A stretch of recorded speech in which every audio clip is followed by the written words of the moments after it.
Ladies and gentlemen, it's that time once again in the week. The time for the Realistic Racing League for XRRL to get underway once more.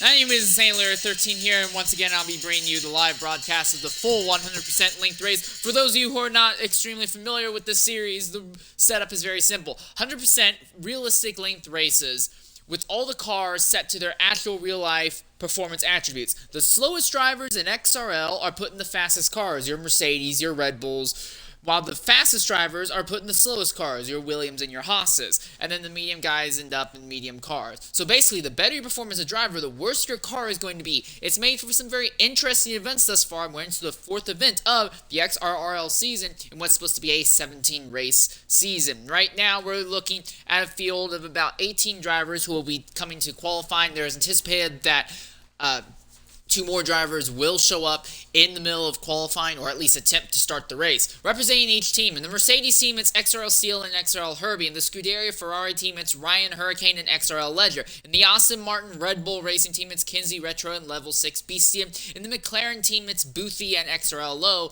In the Renault team, it's Danny JJ02 and Mr. Anderson, 1872. Mr. Anderson, your name gave me much trouble there. In the Scuderia AlphaTauri Honda team, it's Hazel and Jabez John. For the Haas team, it's Mad Gansifi 188 and Pinko. In the Williams team, it's XRL Ultimate and MCR Path. Right now, Zola is the only representing driver for the Racing Point team, and the Alfa Romeo team, Ollie, is the only driver representing them. Again, they are anticipating at least two more drivers to show up. Young Maneuver, if he shows up, will be representing the Racing Point team, and then we'll be anticipating one of the other XRL drivers. I believe it is Wax, who would team up with Ollie if he shows up in time for this. Today we're going to be going to Bahrain, the full loadout of Bahrain. It hosts of a lot of interesting races. Not the greatest circuit ever, but it's definitely had some interesting history in the past. Real quickly, before we get too far underway with the broadcast itself, I would like to go ahead and start up a look at how the points settings are going to be looking like thus far today. Also of note, before we get too far into that as well, I do want to bring a note out to anyone who may be watching. Well, no one's watching right now, but to anyone who might end up watching this on playback later on, we all want to go ahead and mourn and have a little bit of respect for the legendary commentator Murray Walker. He passed away earlier today at the age of 97. A very full and storied life within the world of motorsports, and it's a tragedy to see him move on, but time will eventually come to get everyone, and it was his time to move on. However, the mark that he left on Formula One and motorsport broadcasting as a whole has been very, very huge, very dynamic, excitable commentator, someone who many people would still bring some personal inspiration from. So later today we'll probably try and hold some sort of moment of silence for him, hopefully in the minutes in between qualifying and the race itself. Meanwhile, I do want to go ahead and look at the standings before we get too far underway here. We're relatively early on to the season, so there is room for things to change still. XRL Ollie and XRL Ledger still have 0 points each. Level 6 Beastie is 14th on the point sheet. He has 1 point, while his teammate Kinsey Retro has 4 points. XRL Herbie has 4 points. MCR Path in the Williams has 13. XRL Steel in the Mercedes has 17. Young Maneuver has 18. He was a lot higher in the point standings, but he missed the last race, and that's plummeted him downward. Hazel has 21 points in the AlphaTauri. XRL Low in the McLaren has 27 points. Pinko is 6th on the point sheet. He has 36 points in the Haas.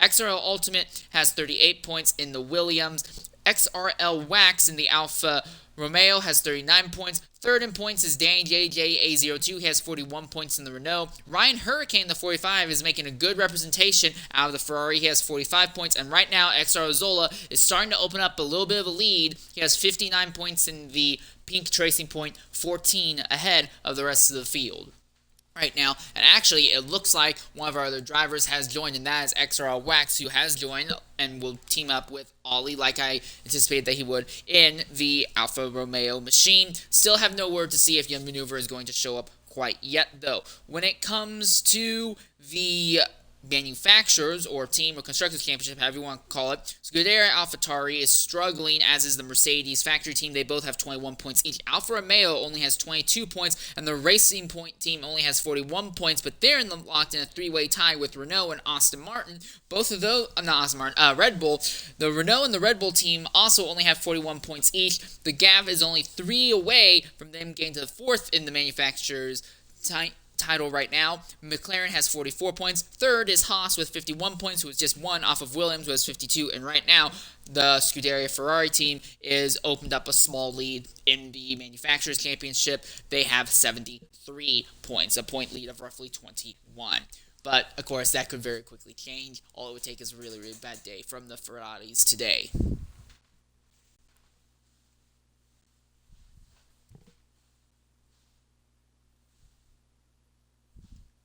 Does not appear that Young Maneuver has shown up yet, so don't know if he's going to end up missing the race or what, but ideally at least we should be able to utilize this to get the event going nice and well. 1 second. Just going to cross-post this for more promotional reasons.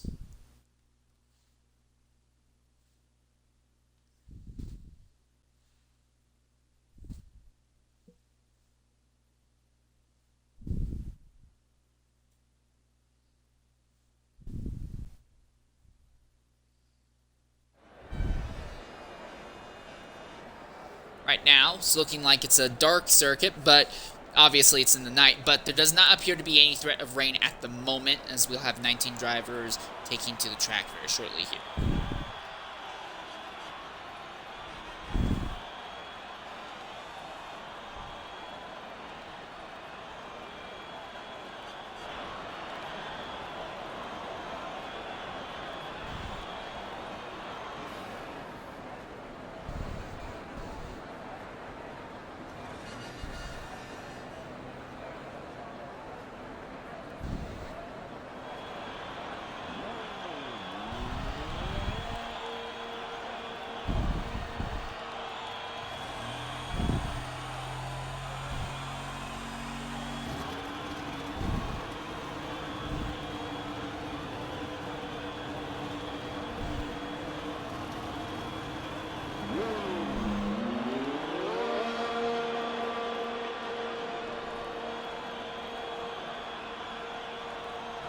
Alright, and there we are. The first cars are coming out onto the circuit now. Let me go ahead and get everything set up. Sorry, just trying to run around, make sure some last things are taken care of right now. The very first driver who came out into the track representing the Williams team is XRRL Ultimate, as he is already going down through Sector 2. This is very, very bumpy and abrasive circuit all the way throughout. And the second sector has a lot of downhill followed by some slight uphill sections. This can be a very, very interesting event. Also, excuse me, I almost choked on my own air there. Also, this track has 3 different DRS detection zones, and the second DRS detection, actually all 3 of the DRS detection zones are all a decent ways away from each other between the detection zone itself and the start of the zone. So we could see some situations where drivers will get DRS, but the driver they're following is already too far gone. It's going to make for some very, very interesting events here. One of the other drivers who got out on track early on is this new driver into the realistic racing league events, Mad Gansif 180. I'm just gonna call him Mad G. We'll call him Mad G because I am not even gonna pretend to know how to say his name, as it looks like that car gets a little bit of hyper over rotation coming out of that final corner, but he is now on the start of his first flying lap. As of now, all but 5 drivers are out on the racetrack, either starting a lap or saying for a warm-up lap. This is not the largest track ever. There's a lot of places on this track where you can end up catching someone else, and it looks like one of the Alfa Romeos pulled over and slowed down just a bit there on that one non-DRS straight. But anyways, here are the 2 Mercedes XRRL Steel and XRRL Ultimate. The 2 of them, not Ultimate, XRRL Herbie and XRRL Steel. The 2 of them will more likely be utilizing DRS to try and maximize their ability in qualifying here. One of the interesting things, look at Steel very nearly cuts off his teammate, and now he goes around.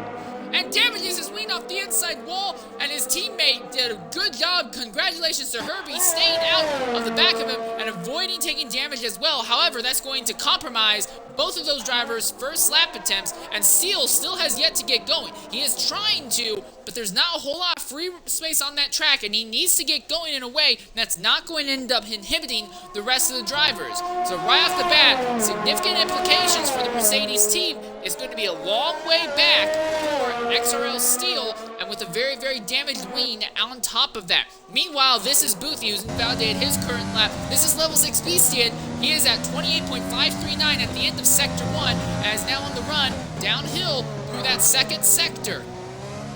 Mad G has set his fastest lap thus far in the first lap with a 127.857. Ultimate immediately tops that with a 127.573. Here comes Beastie in around one of the tightest hairpins on the circuit. Now puts the power down and opens up the DRS on that straight that's in Sector 2.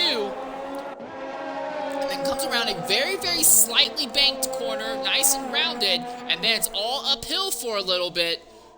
A series of corners that very, very much complement the aerodynamics of a Formula 1 car. 107.771 at the end of Sector 2, and now it's just two straights and one oddish corner as he now runs down that straight that doesn't have a DRS detection zone. Past that final corner. Good job avoiding the over-rotation. Opens up the DRS, and at the line, Beastie goes up to 5th with a 130.079. Right now, the spread is 127 to 135. However, Herbie came to a complete stop pretty much to avoid his teammates, so the actual spread is closer to 127 to 131.714. Ryan Hurricane in the Ferrari has just set the fastest lap time right now with a 127.495. And now Ollie is right now at 8th. Meanwhile, this is elsewhere on the circuit. This is Boothie here, who's trying to make something happen. This is the teammate of the driver, who's at the top of the time sheet. This is Ledger as he's going through. And meanwhile, on the back half of the circuit, we're going to be quiet for a lap and just ride on board with XRRL Zola and hear what a lap on board the tracing point is like here at Bahrain.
Alright, and that's the lap on board with Zola as the fastest lap of the session thus far with a 127.148.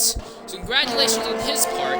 12 of our 19 drivers have set a lap time right now. Steele, Lowe, and Pinko are all trying to get another set of laps going. Well, a first good set for all of them. Steele was attempting earlier but ended up spinning out early on in the event. This is Pinko as he's making the run through Sector 2 right now. Farther up in the field, Danny JJ02 is a 28.080 at the end of Sector 1. And you can see his teammate, Mr. Anderson, with the numbers 1872.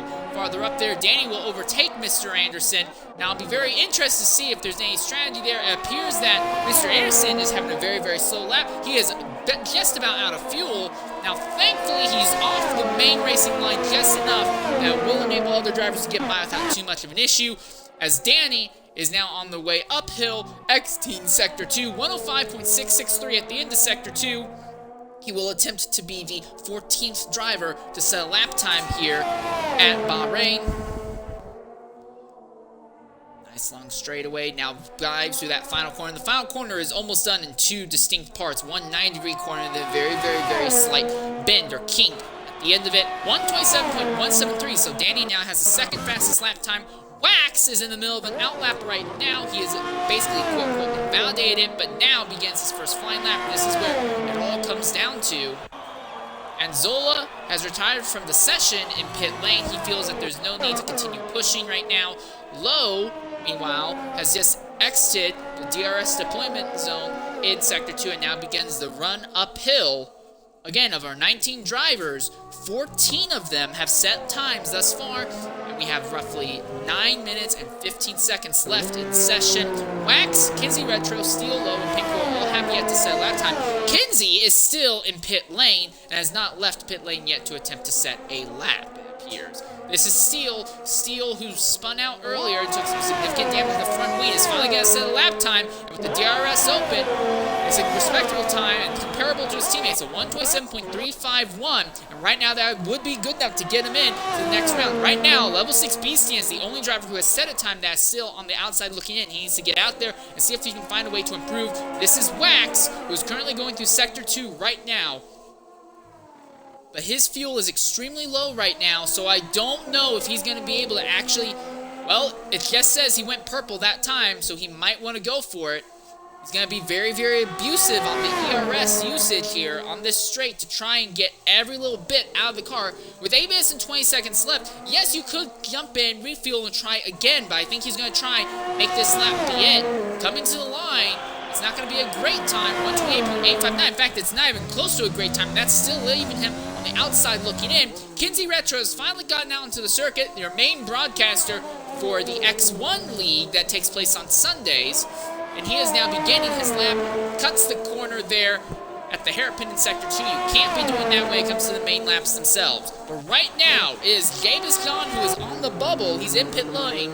Wax has basically no serious fuel left in that car, so we aren't going to see him putting a faster lap this time. It's going to be a little bit of time until we see drivers try and knock Davis John out of the way. Kinsey Retro is going to be the interesting one to watch because he's the only one outside the top 15 right now. And he might be able to set a lap time good enough in a minute or so here that will get him into Q2. His teammate Level 6 BCN is the slowest of everyone who has posted time thus far, 130.079. Also of note, our top only one driver who's having the session, Zola, he set a flyer lap earlier on in the tracing point and immediately brought it into the pit lane and retired. No need to continue pushing excessively hard right now. Save tires, save fuel, avoid the risk of having an incident like what the Mercedes had happen at the very start of this session.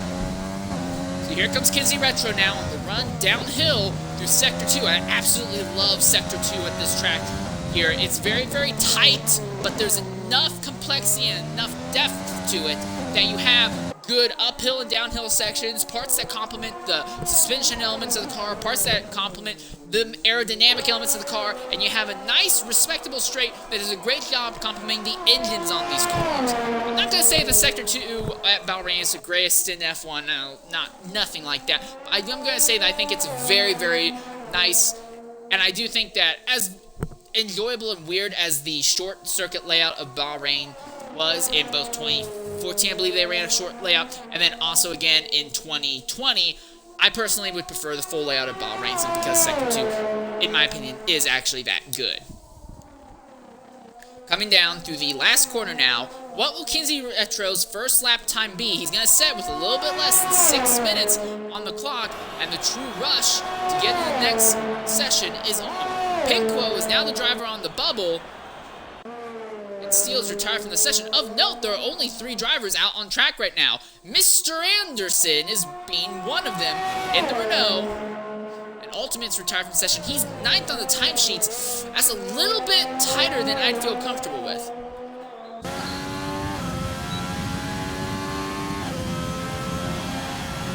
Please stand by.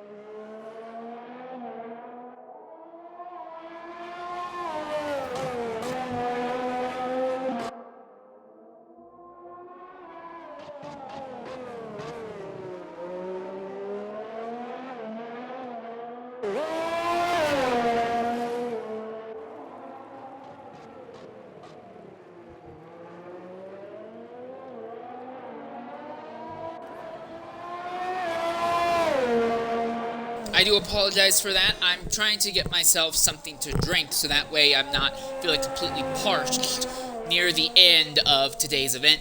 Being as these are basically 3-hour events, you have to take in consideration the qualifying itself is nearly an hour, and then the race itself will go anywhere from 90 minutes to 2 hours, and then the bits in between those, and then afterwards, it can add up to a 3-hour affair. Talking pretty much the entire time can get kind of aggressive. Mr. Anderson, his time making it into Q2 is not looking that great right now because he has invalidated his current lap, and it's unlikely he's going to have enough fuel to go for another attempt. Now, he was up by 23 hundredths at the end of that lap. However, that alone would not have even been enough to get him into the top 15. Pinquo and BC has retired from the session. He feels that there's no point, and he is giving up on the attempt to make it into Q2. Right now, Wax is still in the pit lane, but Pinquo and Jabez John are both out there. Jabez John is on the outside looking in, and Pinquo is right there on the bubble. Kenzie Retro is now retired from the session. He feels there is no need to continue pushing right now. In fact, everyone in the top 10 has either retired or is sitting idly in pit lane. Hazel, Boothie, and Lowe and Ollie are all in a position where right now they're locked in, but if the drivers lower down start finding some massive time really quickly, things could open up and become very, very interesting with only 3 minutes left in the session. Boothie and Lowe are both in the middle of lap times right now. Neither of them are close enough to really help give each other any DRS draft down the straightaways, as Boothie at the end is up by 49 thousandths of a second. And coming at the end of Sector 1, his teammate Lowe is up by significantly more than that. Pinquo is now beginning his flying lap right now, going down the main straightaway and dives into Turn 1. It's a very, very difficult Turn 1. 1 second, please. And now running on the uphill. DRS is still open. He cuts it in. Be very careful of the track limits, Pinquo. This is not the time to be having that oversteer or those track limit violations. Coming down, this is a this part of the circuit that really loads the suspension and puts a lot of strain on it. A very short uphill straight. Across the DRS detection zone and around that hairpin.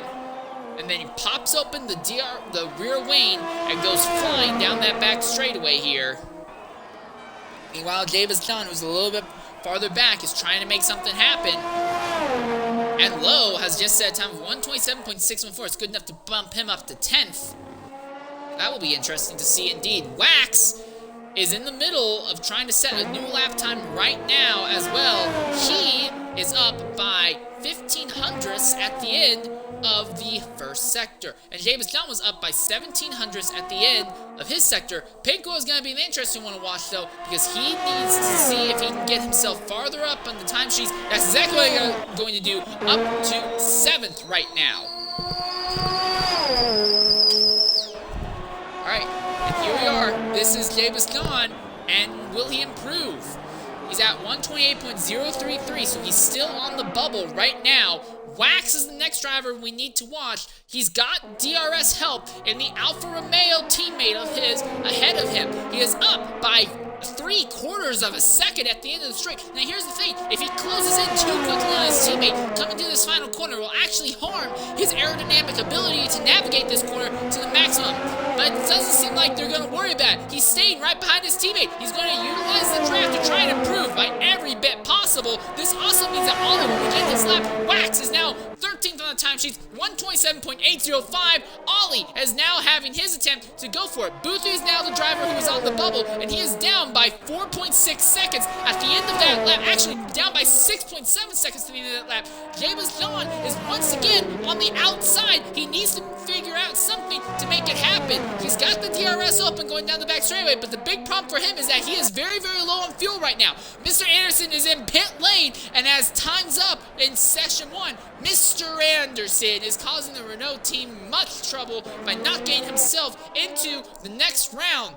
Boothie, the driver who is on the bubble, is trying to see if he can make something happen, but he is down still by 3 entire seconds at the end of the sector.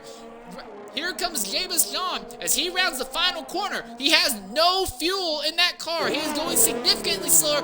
He is going to be on the outside. He will not make it in. So now the question is, what can Ollie do? He is up by 500s at the end of Sector 1. At the end of Sector 2, he is up by even more than that, 16. But I don't think that enough in itself is going to be enough to get him over James John and Boothie as he's coming down the last bits right now.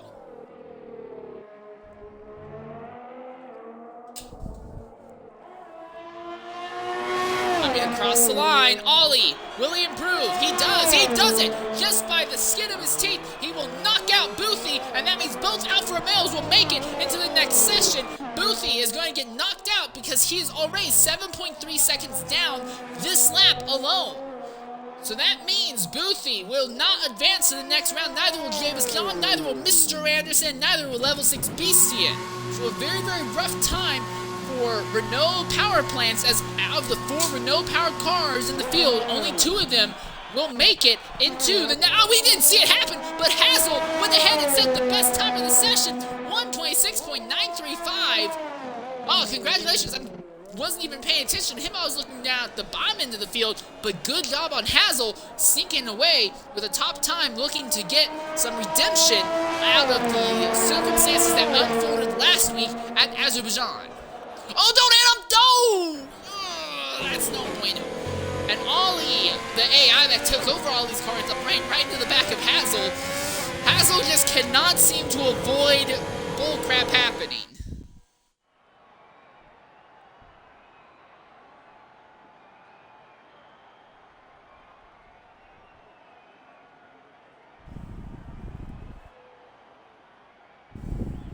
Well, there's your lineup there. And of the drivers who will not make it into the next round, BC in the Red Bull, Anderson in the Renault, James John in the AlphaTauri, and Boothie in the McLaren. Both of the Alphas make it in, both of the Williams make it in, one McLaren makes it in, one Renault makes it in, one AlphaTauri makes it in, one Red Bull makes it in. But the AlphaTauri that makes it in, Hazel, is the one who is right at the top. So we know that those AlphaTauri cars are absolutely capable. But there's a difference between capability of the car and the ability of the driver, and more importantly sometimes, the situation on the track to be practical enough for them to go ahead and get a good time in. So now here we are, getting to load up in Session 2, and this is where everything starts getting very interesting here, because now we start seeing the tire compound choices going into the main event itself. Excuse me.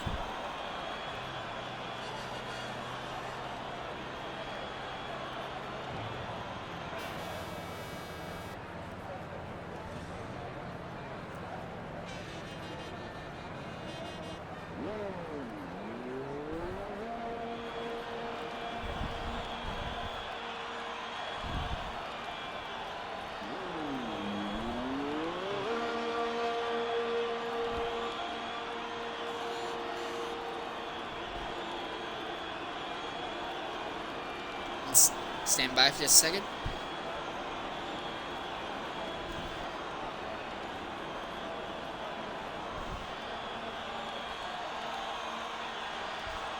Anyways, the first 2 drivers who are out onto the circuit, it's Kinsey Retro and XRRL Herbie right now, as they're at the end of Sector 1, well, at least Kinsey is. Now the 2 Haas of Mad G and Pinkwo are beginning their times. Now the interesting thing is Mad G and Pinkwo are close enough that if they so wanted to, one of them could attempt to give a DRS draft to the other one. We now see what looks to be one of the Alphas, Alfa Romeos that is, coming out onto the circuit. That is XRRL Ollie, one of the last drivers to make the cut into this session. He is now on the run uphill.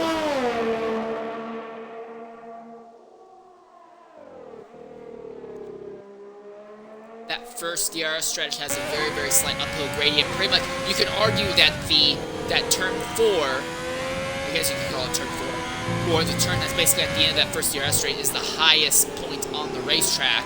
Although, to be fair, I don't know the exact height and depth ratings of everywhere on this circuit, but I believe the highest point on this track, at least, is at the end of that first DRS straight. Right now, it's very interesting because of 15 drivers we're looking at a scenario where the field is pretty evenly split. Actually, the split is slightly more in favor of soft. So 8 drivers currently have soft equipped. 7 of them currently have medium tires equipped in the event. And we've said before, and I'll say it again, the main thing, it didn't work out in Azerbaijan because of all the accidents that happened on track. But the main thing that we've seen in the last events in this series is that having only one stop in the race can be a defining feature, because you cut off so much time by not... Oh! What happened there? Well, Mad G had a little excitement there at the end of the braking zone, went extremely wide at the end of the front straightaway. He's back on track right now, and oddly enough, the game seems to think that the lap he's on, despite running way out circuit, they think that it's still a legal lap. It's a slow lap to start with, but it is legal. Oh, wow, that's not expected. So, Ollie has gone around on the exit of turn 3. Actually, it looked more like the car may have twitched out on him going through turn 2 and he ended up spinning it backwards. He's one of the drivers running the medium tire compounds. The medium tires last longer, but they have significantly less grip. Kinsey Retro, fastest lap time thus far with a 128.4 on the softs. And the preference is now swapped just slightly over to the mediums, as we now have 8 drivers on the mediums. Now, a driver with the fastest time now, 128.167, that's Herbie on the medium tire compound. So very interesting situation right there. We're going to see Pinkwell coming across the line right now. He's good enough for second fastest, 128.341. But again, he's running soft tires. Low is now beginning. Here comes Mad G. And like we anticipated with that huge runoff, it's going to be a slow lap.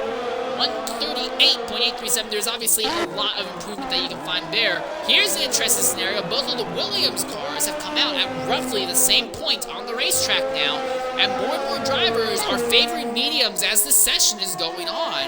That's a rarity. You normally see a lot more favoritism for the mediums at the start, and then it transfers into softs later on. But right now, a lot of drivers are choosing to run the medium tire compounds, as one of the Mercedes have just gone off wide there. Trying to see who that is, and that was Steele, and Steele is still trying to get onto the track in a safe way, but another driver blows past the braking zone. And that's the second time we've seen Mercedes have an issue there in that first little sector of the track. Now, unlike with Mad G, this is going to invalidate Steele's lap, but right now I'm not worried too much about that. And with the way that Steele and Herbie are both at the top of the timesheets right now, the Mercedes drivers, despite supposedly being the slowest ones in them, it looks like they definitely have some practicality. And Steele has the fastest lap time, 128.106. This is XRRL low now as he's going down into that last corner here. The fuel light is flashing. He doesn't care too much. There's still 9.5 minutes left, so he can run out of fuel closer around the track and still have a attempt for one more lap. His first flying lap on the mediums will be a 129.178. Immediately, Mad G is going to get into the top 5. He sets a 128.628. So while a lot more drivers prefer medium tires right now, it does appear that the softs are absolutely capable and competitive in qualifying, as they should be. That's what they're supposed to be.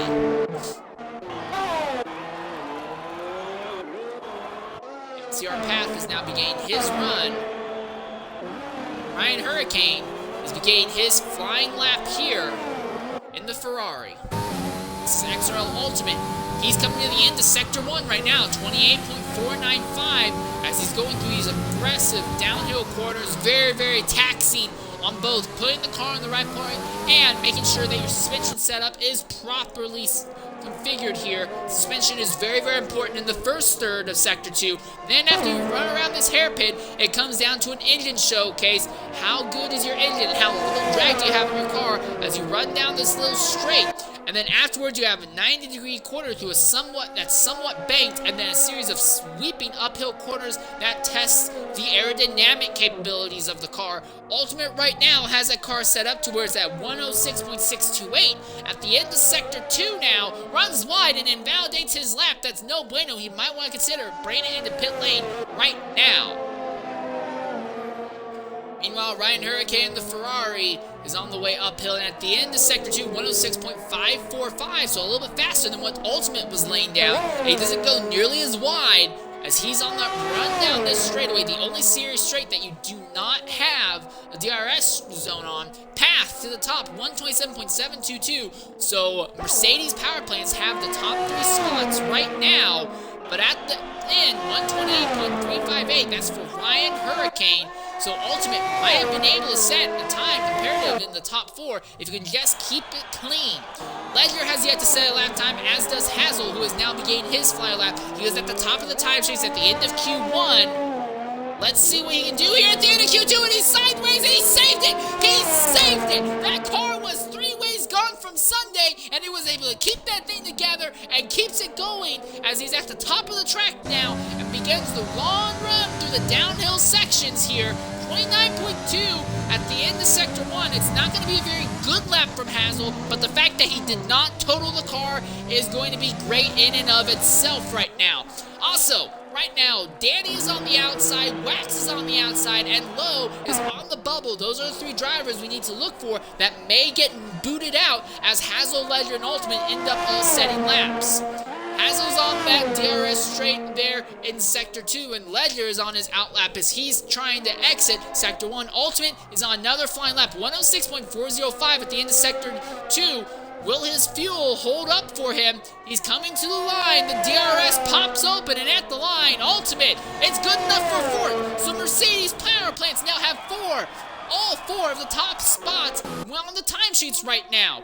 Ledger and the Ferrari is trying to make something happen. Here comes Hazel out of the final corner. It's not going to be a great time, but it may give us a good idea as to what to look for from the AlphaTauri. It's 11. That's not going to be good enough, but there's a lot of time that he can take off if he can just keep the car nice and steady going through the first 3 quarters.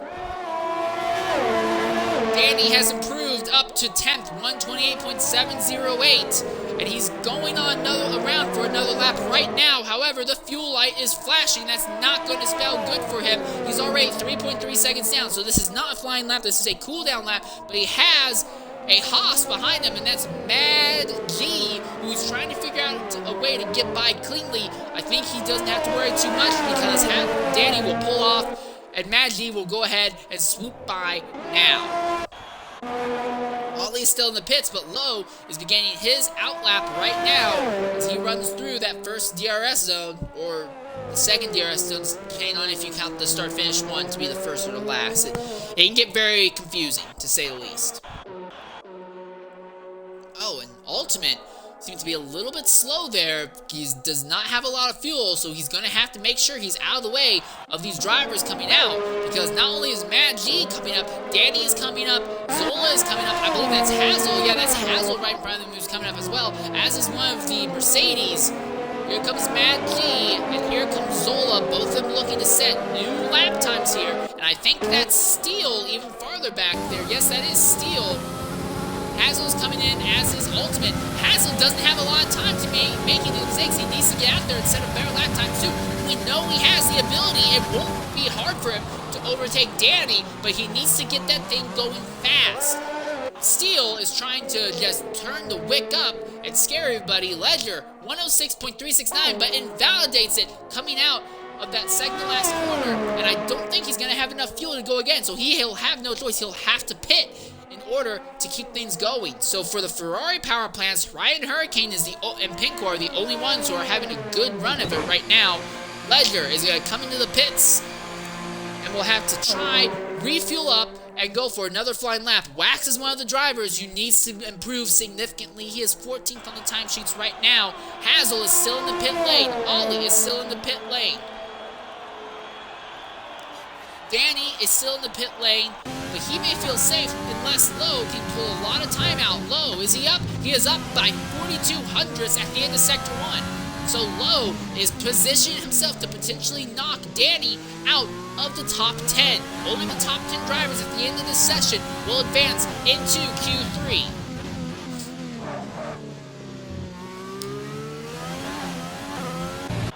What's that there? Is that Kinsey? That's Kinsey! And Kinsey has had an accident. He just put down the fastest lap time and now has an accident there at the top of the hill. Significant wing damage, but his 127.235. Now Zola is at the top, 127.218. So now Danny is on the bubble. Ryan Hurricane is on the outside looking in. Lowe is still trying to set a lap time. He's up by a full second at the end of Sector 2. So Lowe is looking to shoot up significantly in the order right now. And Ledger is back in pit lane. Wax is going to begin a flying lap shortly here. Lowe at the line. He improves by a significant amount. The McLaren goes up to 4th, 127.759. That's the highest of the Renault power plants. And now there are the two Ferraris out there behind. That's going to be Ollie and Ledger there. Ryan Hurricane and Ledger. That's going to get interesting. Something else that might get interesting. Herbie retired from the section a little bit early as his teammate there is going to go a little wide. That's Seal. But these two Ferraris are right on top of each other. They could make something happen with the DRS if they play their cards right and take a good chunk of time off. Wax is up by about 2/3 of a second at the end of Sector 1 alone. He's already going through Sector 2. If the Alpha is set up very well, we're going to see some massive improvements. Also, note, we only have 4 drivers now who are on medium tire compounds. When it comes to the best lap times, though, that right now, the softs have a very, very clear and distinct advantage. This is going to get very interesting, very fast, folks. Right now, Wax coming uphill at the end of Sector 2. How much is he up? 1.2 seconds. Keep it clean through this corner, Wax, and that's exactly what he's going to do. There's only one more corner and one DRS straight left, and then we'll see if Wax will be able to improve into the next session. Zola is retired out from Q2 right now. Meanwhile, a little bit farther back, Hazel is on another flying lap. There's 1 minute left in the session. Time is running out and running out fast. Pinko was on the bubble. Ryan Hurricane and Danny have been knocked out right now.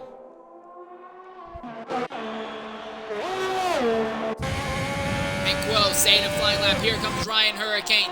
He's going to utilize the DRS to give his teammate Ledger a bit of a hand down that main straightaway. Both these drivers are going to be pushing and pushing like hell to try and get into Q3 here. Hazel is trying to make something happen all on his own, as is Danny. He was up by 2.6 seconds at the end of the lap, but he needs to improve by more and keep it clean. This is going to be his last chance, his last shot at getting into Q3 right now. Pinko is still right there on the bubble as he's going through Sector 2 right now.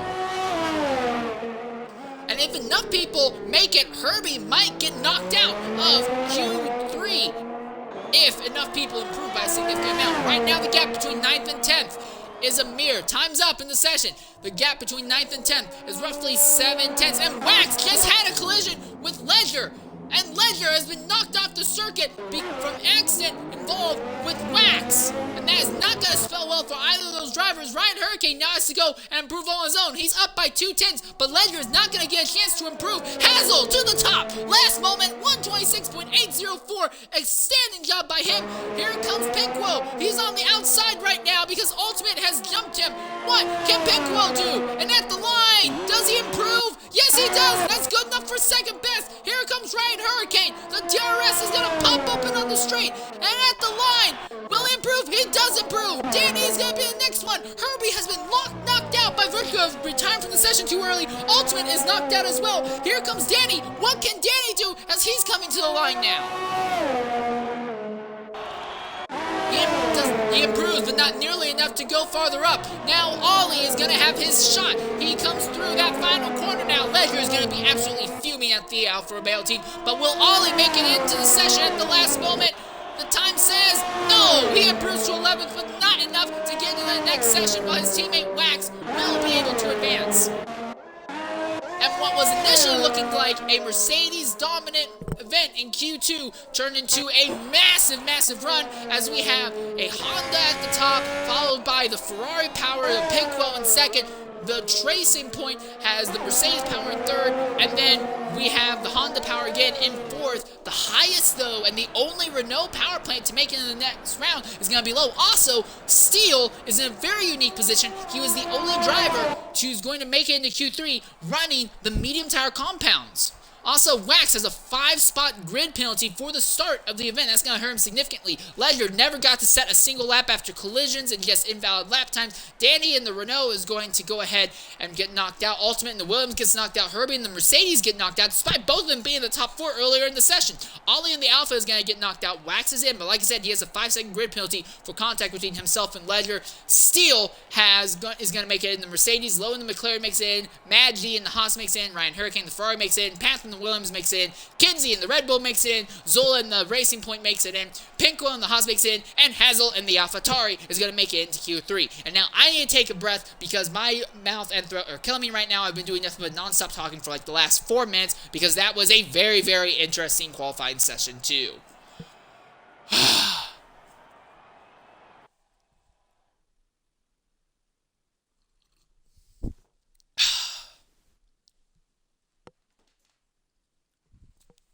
Excuse me, I'm sorry about that, people.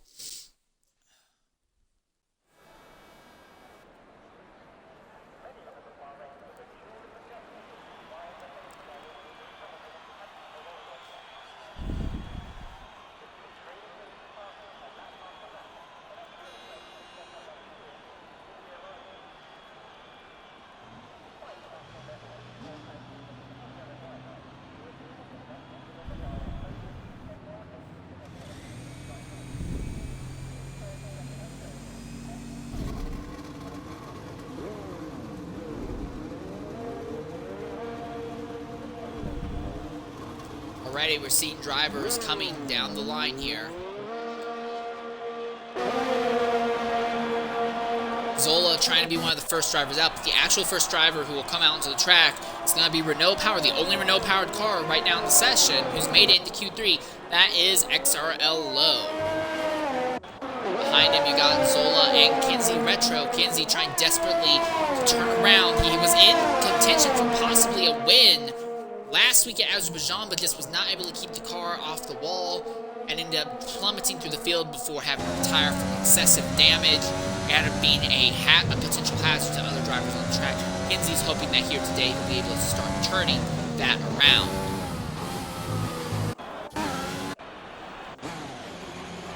Matt G, we now see him on the way out of pit lane, and his teammate Pinko is right there behind him. So the two Haas's will come out at similar times. Path and Wax have yet to come out onto the racetrack here. Right now it's Low, who's on the run down through tier. Okay, that's an interesting decision by Maggi and Pinko. They went ahead and swapped places in turn 1, but I guess they're trying to give themselves a little bit of room. Now that there's only 10 cars on track, there's also going to be more than enough room that hopefully we won't see issues like what we saw happen between the Ferrari and the Alfa Romeo happen at the end of Q2 happening now. Again, there's a lot of track in the sense of length. It's not that dissimilar to a normal Formula 1 circuit when it comes to length. However, the big thing is that you cross the lines around here, cross over a lot, and you get through a lap at a relatively quick pace here, so you are going to naturally run to other drivers at a pretty respectable rate here. Meanwhile, Low gained his first flyer lap in that McLaren at the end of that first sector. Well, almost at the end. He's coming down to the end now, and he will have a time of 28.488 at the end of it there.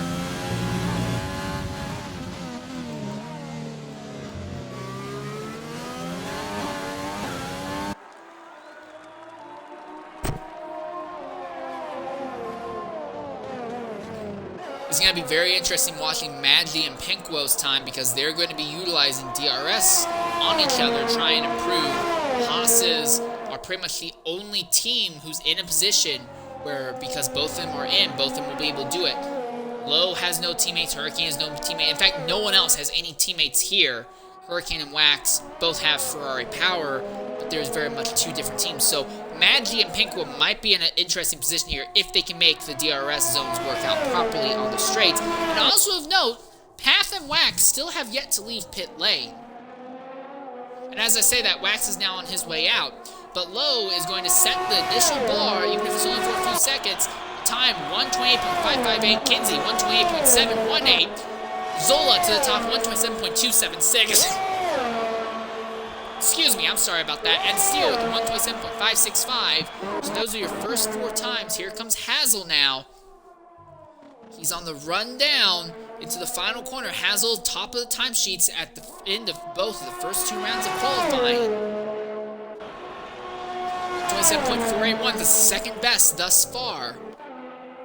And now here comes the Ferrari of Ryan Hurricane. He pops open the DRS, and at the line, it will be a time of 127.080. That's by far the best we've had this far. It's actually saying 079 on the timesheets right now. So anyways, here comes Maggi and Pinkwell. So that's interesting. The 2 Haas's ended up with a lot of gap between them as that lap went on. So they're not going to have any DRS or draftability off of each other. Maggi is a 127.825 at the end of his lap. Pinkwell significantly slower, so much slower in fact that he's going to abandon the lap altogether. So right now, only 7 drivers have set lap times. Wax will be the next driver to set his first flying lap. Kenzie Retro, though, is in a position that he might be able to improve. He's on the same set of tires, so there's going to be a bit of wear. However, he's going to have a little bit less fuel as well. No cars are on track around him, and Kenzie's going to try and improve. Right now, he's the slowest of all the drivers who have set a time, and he's coming into the pits. Despite the fact that he has the fuel, he's coming into the pits. What about Zola? Same thing, he's coming into the pits. What about Wax? Well, he's starting his lap low. We know he's coming in. He's significantly down on time. Same thing with Hazel. Neither of them are really pushing. Steele has a very, very slow lap time. He's honestly not even trying to do anything right now, just trying to make it around the circuit here. Ryan Hurricane, it does not look like he's going to be able to go for it. He's very abusive with the ERS usage right now, and the fuel light is flashing. He's way off time, so it's not going to happen here. Pinkwell is still in the pits. Pat has yet to make an attempt to leave pit lane. Wax is the only driver right now who is in the middle of a truly active lap. The only other driver on track, Pinkwell, is going to be bringing it into the pits, we imagine.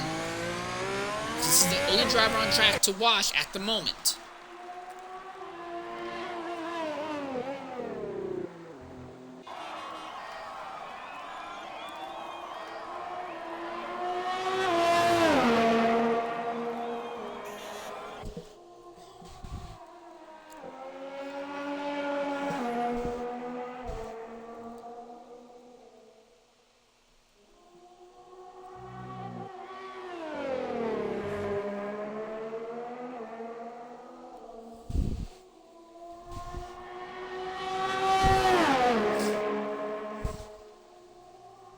Fuel lights flashing on that machine.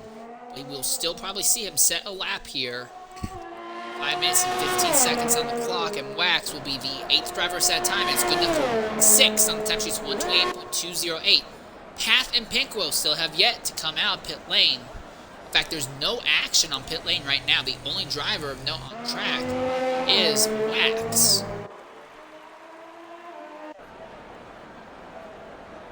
I am seeing movement in the Mercedes pit, though, and I think we might see Steele coming down shortly. In fact, that's exactly what we see happening right now. So Steele is going to be the first in this next round of drivers coming out onto the track. Path still has yet to set a lap time, and Pinkwell has yet to set a time also.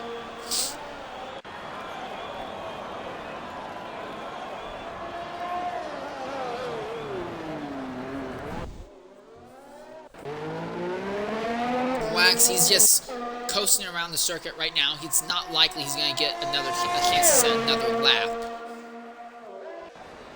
There is no other movement on pit road, though. A very strange situation, Q3. I'm quite literally seeing nobody doing anything here on pit lane. At all. There's no one. No movement, no nothing.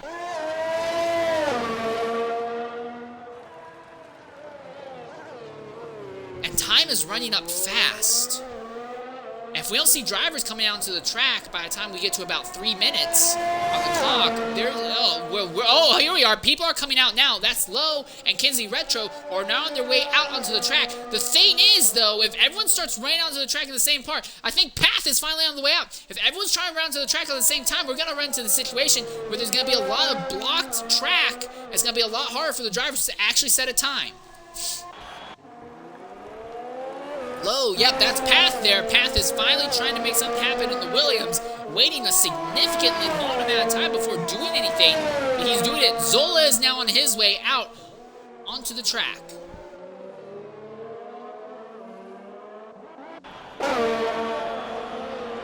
Steele's going for another lap. Steele has time to go for multiple laps, so that's going to put him in a very, very interesting scenario. His tires are going to be more worn at the end of the session. However, the counterpoint to that is that he's going to be in that rhythm, in that perfect zone, and that may be enough to get him some good times. Right now, he's 4th on the sheets at the moment. Kinsey Retro is saying to himself, oh, there we are. That's Ryan Hurricane, who's now coming out. Pinquo has yet to come out of the pits. And with only 2 minutes and 33 seconds left, it's going to be iffy to see what people are going to be able to do or not. Still no movement from that the main Haas driver of Pinquo. I say that, I see it. Yep, here he is. Pinquo finally coming out. So all 10 drivers are going to be out onto the racetrack. Steele is still out there trying to set laps. Going with the heavy fuel tank, slightly more worn tires approach, and just get into a rhythm around here. As he's on the way uphill, at the end of Sector 2, he is up. He's up by 24 hundredths. So there's still time for him, at least, to take off if he can maintain that going through this last corner coming up here.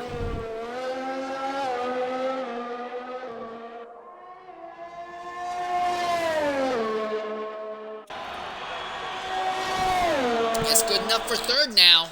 So Steele is up to 127.459. Path is now beginning his flying lap.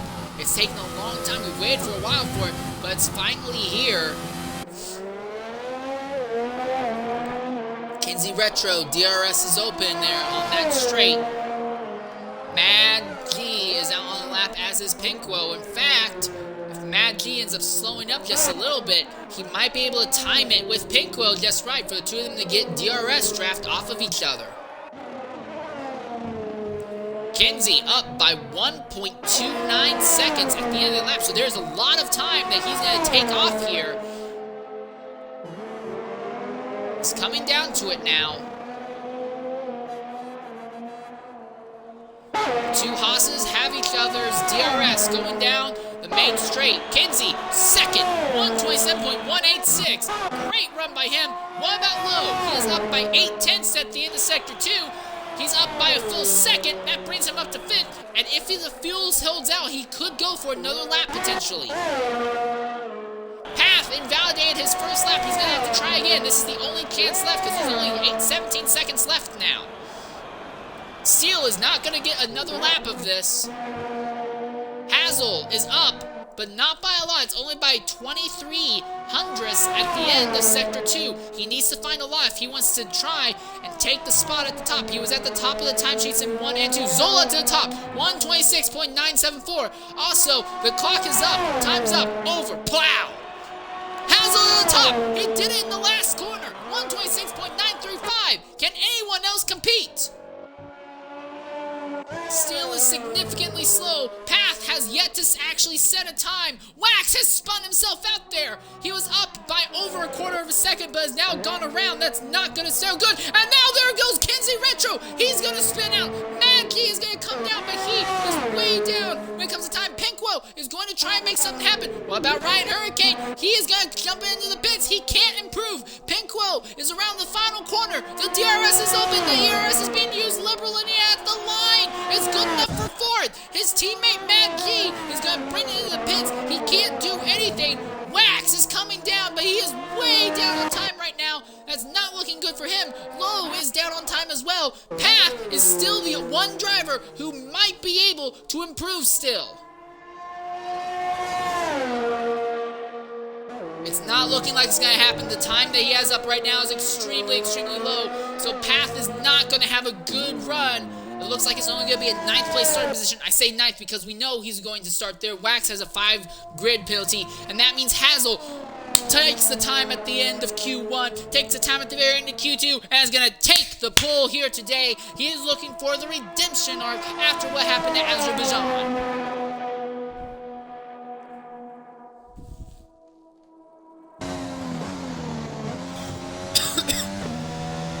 So outright outstanding job there by Hazel in the AlphaTauri. 2 poles in a row. Path, 10th fastest time in the Williams. Wax, 9th fastest in the Alpha. Mad G, 8th fastest in the Haas. Lowe, 7th fastest in the McLaren. Steele, 6th fastest in the Mercedes. Kinsey, 5th fastest in the Red Bull. Pinkwo, 4th fastest in the Haas. Ryan Hurricane, 3rd fastest in the Ferrari. Zola, 2nd fastest in the Racing Point. And Hazel, in the end, had the fastest time in the AlphaTauri.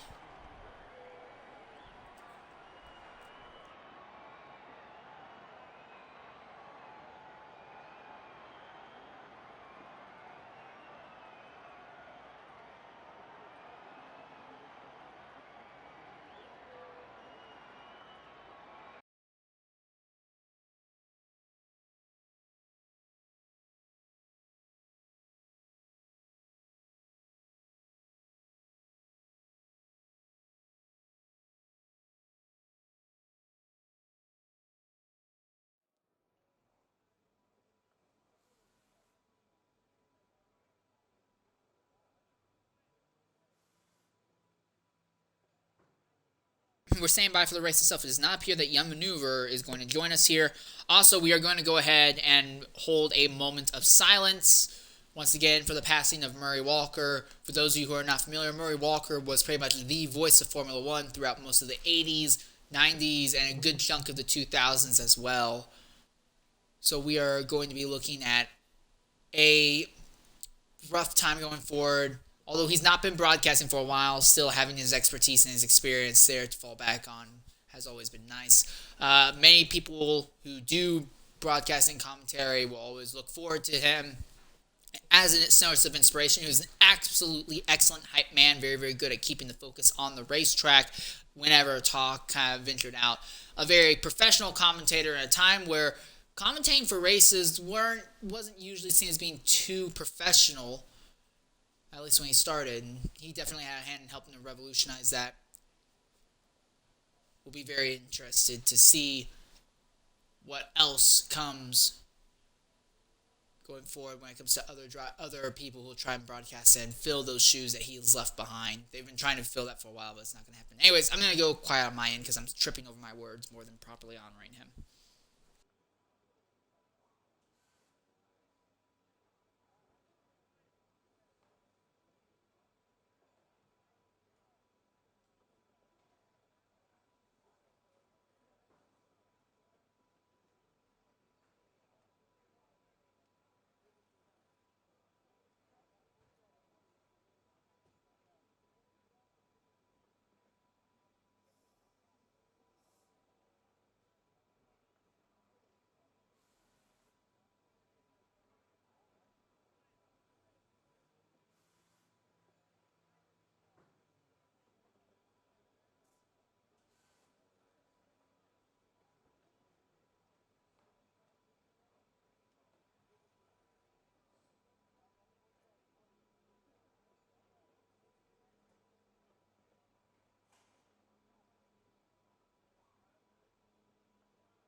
Currently standing by until we get the race underway itself.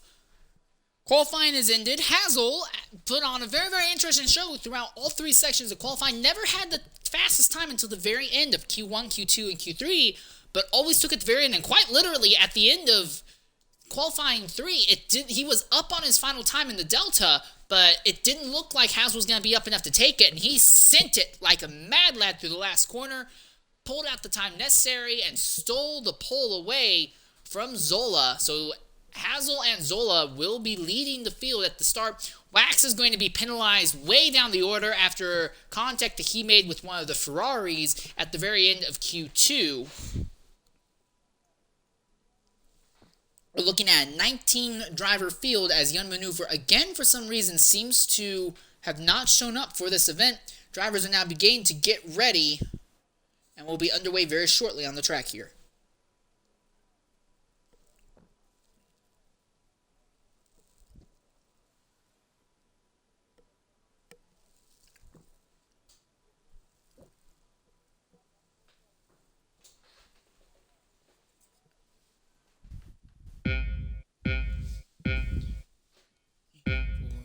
Five. As lights out, the way we go here, and Hazel immediately opens up a nice little run on the rest of the field. The field is all over the place right now as they're diving down into the very first corner, right on board with Mr. Anderson, and a complete cluster of traffic jam going through there. But it looks like everyone's going to get through without too much of an issue, and I say that, and already there are drivers who have gone out. That's Path and Lowe, who are both off the circuit right now back there, and a lot of bollards knocked over. There's a yellow flag at the end of Sector 1, but at the front, Hazel and Zola have taken point, and Kinsey Retro is there in 4th position. Ryan Hurricane is there in 5th. Maggie has opened up a little bit of a gap. Wow, look at Herbie nearly spins that Mercedes out, trying to hustle it downhill on those cold medium tires right now.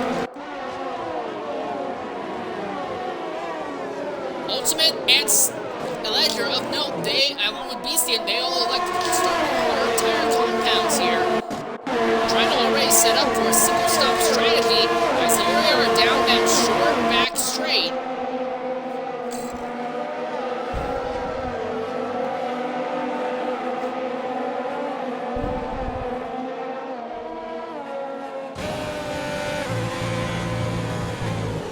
Oh, look at Ollie with that dive on his teammate Wax there. So move Ollie now up in the 12th position. I don't think Wax gave that to him. It definitely looked like that was a pass of merit. Herbie has overtaken Ultimate on the straight. And we'll probably see Herbie try to see what he can do to the top. Herbie is the highest driver right now of everyone. Oh, now here comes Ultimate back. So Herbie sacrificed his line through that final corner. So now Ultimate is going to get back in front of the Mercedes there. We're going to be neck and neck as they come to the line. And at the end of the corner, oh, that Mercedes really having a little bit of trouble keeping the car from stepping out, going through there. Going uphill. Herbie and Ultimate still neck and neck. But it looks like Herbie, for the moment, is going to take that position. Path and Wax are both pitting, as is Mr. Anderson. All of them involved in an instance there in the first sector. Lowe has dropped off the back of the field significantly, as has Beastian, but Lowe does not appear to have any damage to that car. He is going to more likely charge his way back up to the field. James Killen back there is watching the fight between a Alfa Romeo and a Ferrari right now. Boothie is the one in between those scenarios. Way up in the field here, this is Ultimate and Hurricane, and now Ultimate is trying to hold off Hurricane. He's on those hard tires, trying to play a long game, but he also needs to fight really hard to preserve every spot on track that he can right now, because he's got a Ferrari on softs right behind him. He steps really wide. That's going to be perfect for Hurricane to snuck around through. Ultimate's fighting back on the outside, though, but I do have to wonder with how far that car ran off circuit if he's going to get called out for potential track violation warnings. It's a little bit farther up. Hazel, fastest time 132.867.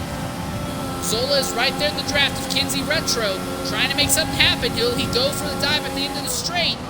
He's going for a dive on the end of the straight on the outside. He wants Kinsey to go wide. So Zola has a little bit straighter line going to turn 2 here. That's exactly what happened. You can see that Red Bull is twitching a little bit coming out turn 3. So now Zola's going to come on the inside, neck and neck down in turn 4. Zola has the point. He cuts off the apex from Kinsey, but Kinsey just takes a later apex. So now they're side by side once more as they go down, exiting sector 1. Kinsey is at front, but Zola's trying to fight back. The Red Bull has a little bit of trouble keeping that car properly on the racetrack. Herbie is the first driver with a time penalty for track violations. Zola is still there behind Kinsey, and as these two fight, Hazel continues to open up a gap over the rest of the field. Wax and Anderson are in a little fight of their own now, going down this straightaway. DRS is enabled at this point in the race, with Mr. Anderson having it over Wax, and he will maintain that. This is a little bit farther back. Ultimate is lost now a position to Ryan Hurricane and has to keep Danny behind him. Oh, and that's Mad G! And Mad G has spun around there, putting the power down a little bit too aggressively. Oh, and who's that right ahead? That's Ollie! And Ollie has had a massive accident. Both of those Ferrari-powered cars have had instances where they put the power down a little too aggressively, coming uphill, going through Sector 2, and the cars went around. Badley will probably be able to continue. I didn't see any serious damage, but for Ollie, the car is in a very, very bad state when it comes to the front wing. I don't see any damage to Badley's car, and he is staying out, so he will try and make something happen here. Meanwhile, look at this little train of cars. That's a perfect DRS train as it comes down the straightaway. Low has James Collins draft. When there's Boosie, and now Boosie is going around. And he's still on the racetrack.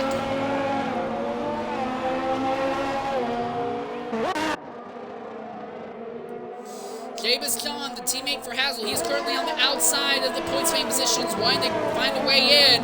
He needs to figure out a way to get up there to Ledger, who's currently 10th on the timesheets right now. But the advantage right now is that Ledger has the hard tire compounds. The track will come to him eventually, but for now, the mediums of James Young will make him significantly faster.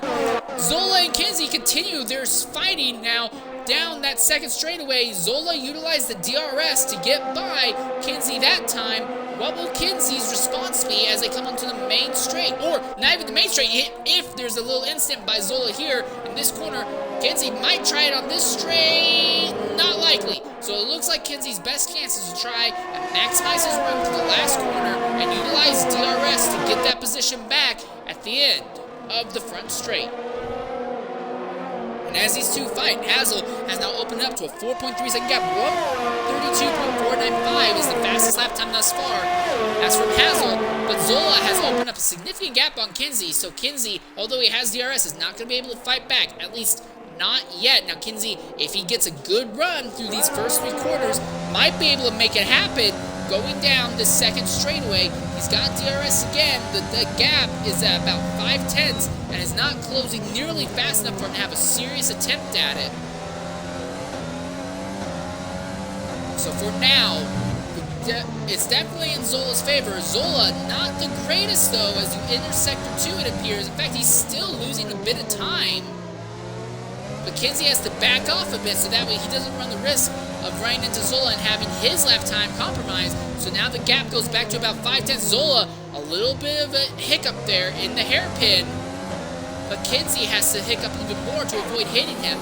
And that's one of the issues that you will have in those technical sections. Pinkwo comes down to the inside to break the draft away from Herbie, so Herbie will not be able to utilize the draft. Here's the other thing to watch. Ultimate, who has fallen to 8th position now. Oh, wow, Kinsey, I didn't see where this came from, but Zola must have had a major issue there in Sector 2 in the uphill section, because now Kinsey is there. He's going to have, if he doesn't make a mistake going through the last corner, Kinsey will have DRS on Zola. As I was going to say, the interesting part is going to be watching Ultimate and to a lesser extent Ledger as the softs gradually start falling off and the hards start coming into play here. This is going to get interesting, but it looks like Zola once again had a better run onto the straight. Also, it looks like that tracing point is better set up for the straight line compared to the Red Bull. It doesn't matter. Retro threw himself right up there to be, anyways, trying to compromise Zola's run onto this next straightaway. Retro has a DRS once more. The gap is basically non-existent. He goes to the inside, neck and neck. Zola does a great job giving the Red Bull room and then cuts in front of him when you start getting into technical sessions, so it takes off some of the air off of the wing of that Red Bull, and now the gap goes back in favor of Zola as they're running downhill here. A little bit farther back, Pinquo is right there behind Herbie, and he's got Ryan Hurricane working on him. Pinquo and Hurricane have every reason in the world to make these overtakes as fast as possible because they're on soft tire compounds, and those tires will burn off faster than Herbie's and Danny, who are on medium compounds around them. Here comes Pinquo. He's got the DRS on Herbie right now, trying to make something happen, but can't do it this time. Herbie takes a wider line, though, going uphill, extremely wide. Oh, and that was Zola!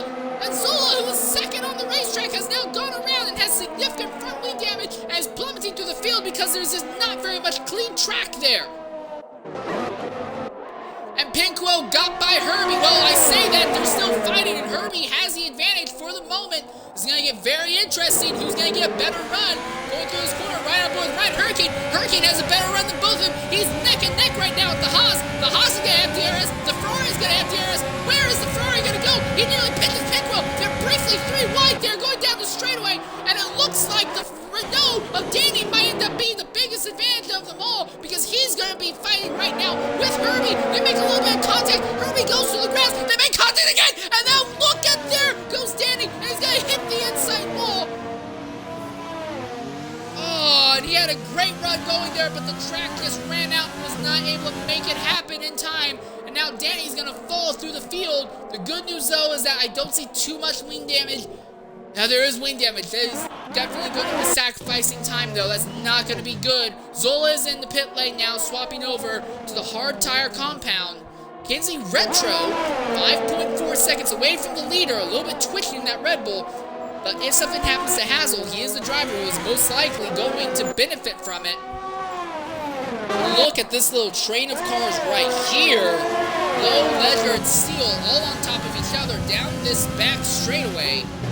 Gaps open up just a little bit. It seems like Steel, despite the fact that he doesn't have DRS in the 2 cars behind him, it looks like he's utilizing the soft and the Mercedes powertrain to stay ahead and actually gap the other two just a little bit in the DRS zone.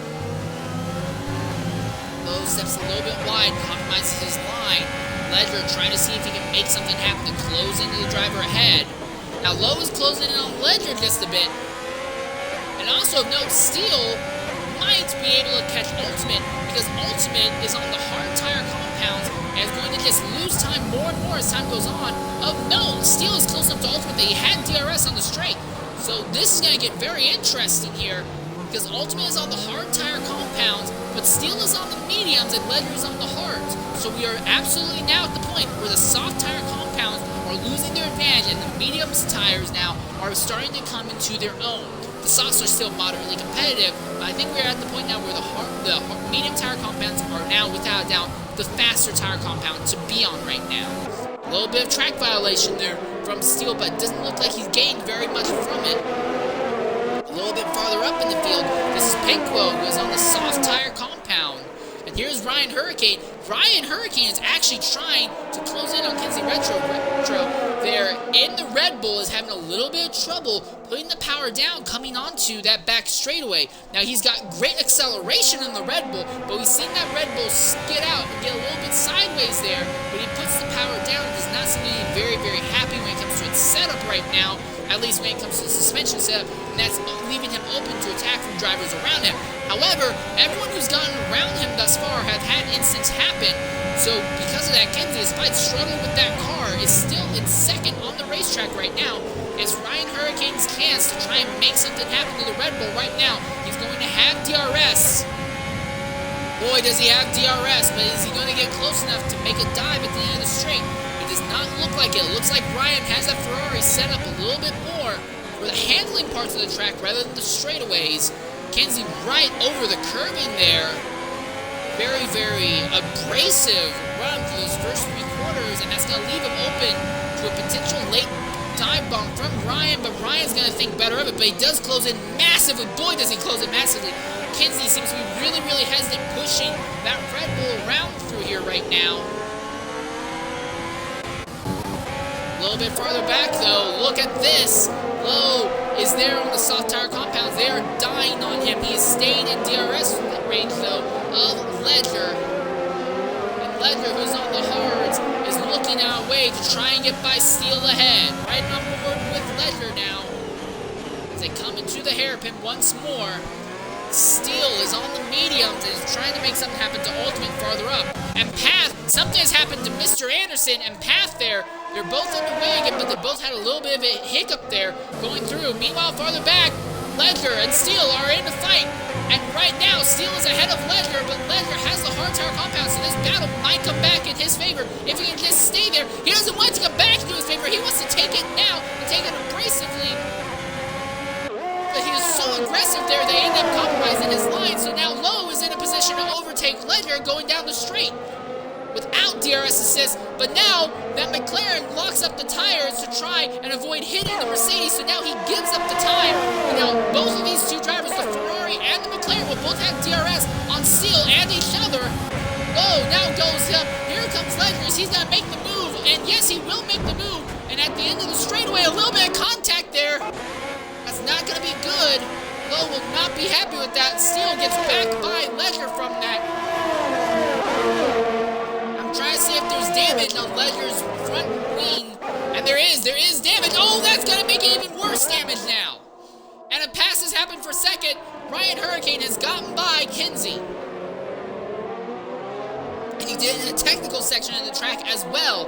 So we're seeing the Red Bull, despite qualifying relatively well and being as high as second today, the thing is just not very well put together. He's really struggling to get a good run here. He will have DRS though on the Ferrari, so he might, if he's close enough, he might be able to take the spot back. Going through this slightly banked corner, that's exactly what he's planning to do. Power down, Ryan Hurricane's trying to see if he can make a cutback work.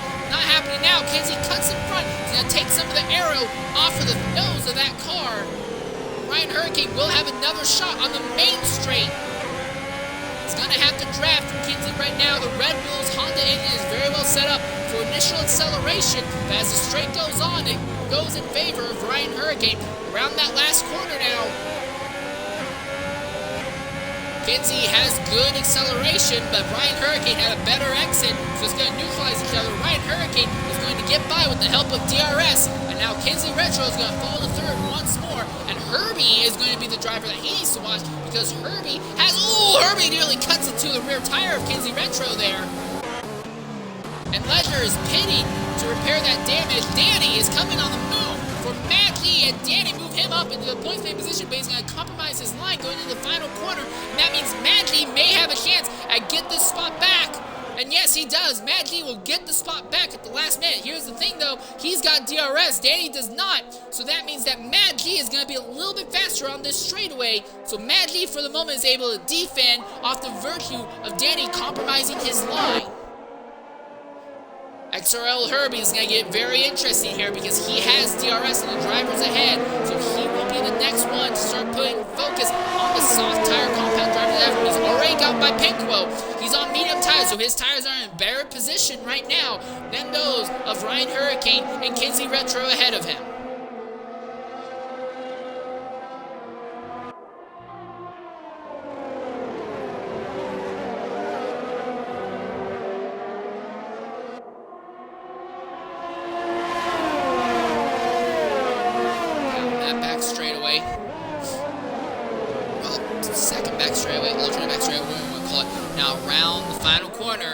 What can Kinsey Retro do to the Ferrari? He is closing. He's got the DRS advantage. He might be able to go for a lunge.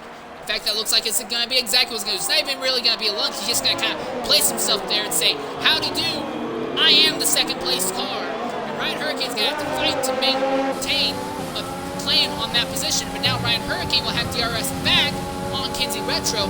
Herbie has DRS on both of those two cars ahead. Ryan Hurricane positioned himself on the outside, but Kinsey Retro has a very, very good run through the corner, so that means that Hurricane could make a crossover move happen.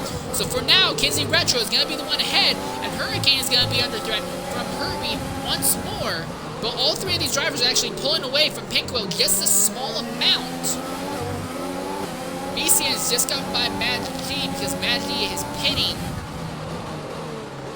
A little bit of a lockup from the Ferrari, and there we are. Ryan Hurricane gets bullied out of the way by Herbie, and that's going to be what Kinsey wants to see. because now Kinsey is going to be able to get away from those two cars just a little bit, and he's going to maintain a position in second for a little bit longer. Meanwhile, way farther back in the field, though, this is another interesting little battle to watch.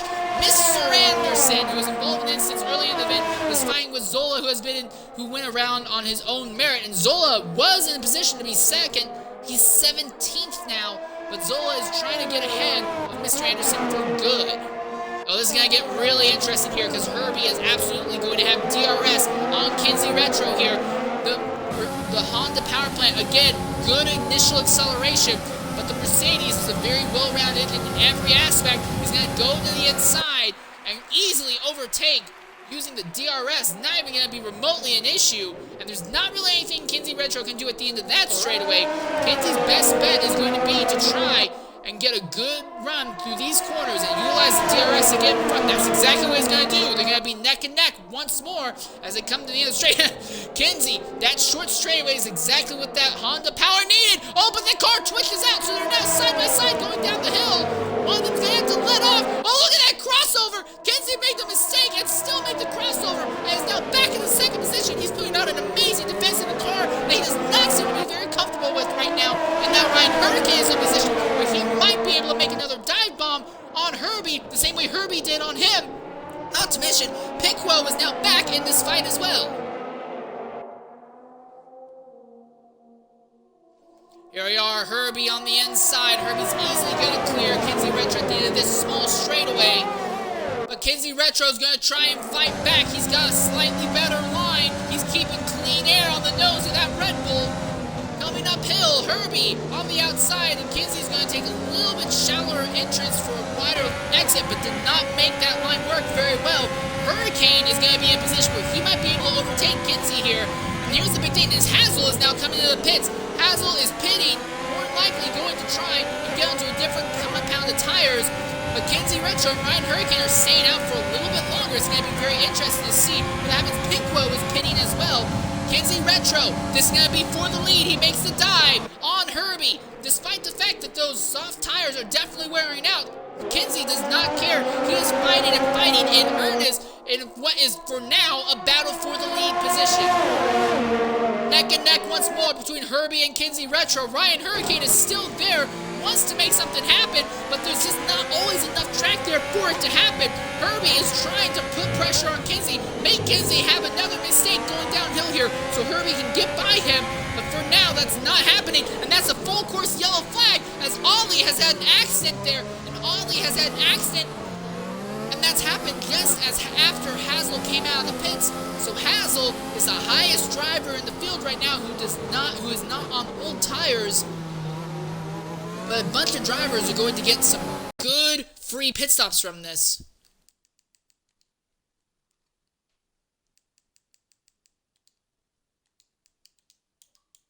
The field now has to gather up properly as Ollie crashes out, and that will be our first yellow flag of the day here.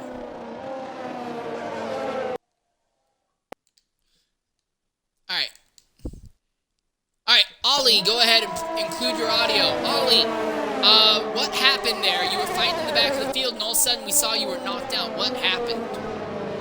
Went on the pedal way too soon and simple as that. Ran into the wall. Alright, well, sorry to see that happen. What was your strategy for the day, if I may ask, when it came to tires? I would go for the medium soft top. Alright, well, that would be an interesting strategy, and we'll see if anyone else follows that up. Ollie, I want to say thank you for coming to the booth and sharing what happened to you. Yeah, right, mate, no problem. Alright, well, that's the word from Ollie, our first DNF of the day, as we are under a full course safety car. A lot of drivers going ahead and jumping onto new tires. Of interest, though, the two Mercedes of Steele and Herbie staying out on the worn mediums. And Beastian as well is staying out, but he's on hard tire compound, so he's on a completely different strategy than most of the rest of the field right now. Beastian, one of the few drivers now along with Herbie and Steel, who are on the same set of tires that they started the race out with. And the interesting thing for Hazel, he is up to third now. He's basically got a free pit stop, but he's now behind Herbie and Steel. He's going to have to figure out a way to get by them nice and quickly, so that way he doesn't end up involved in their incidents. It's also going to take a long time for the back of the field to properly gather up. But the good news, though, is that Mr. Anderson has already made a stop. He has no intention of stopping again. We may be under yellow flag for a somewhat extended period of time here, simply because of the speed, simply because of the way this track is and how many slower speed corners there are.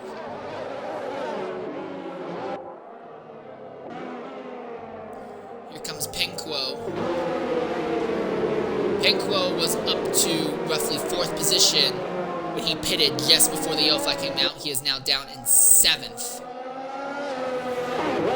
The interesting one to watch is going to be Ryan Hurricane, because Ryan Hurricane is on the soft tire compounds. Everyone else around him is going to be on mediums. If he can get a good restart and make up a lot of positions early, he may be in a very good position, especially when you consider that Herbie and Steele are on worn mediums. They're only going to be good and operational for maybe 1 or 2 more handfuls of laps. Hurricane is going to be pushing hard for a while, so it's going to be very, very interesting watching what happens amongst them.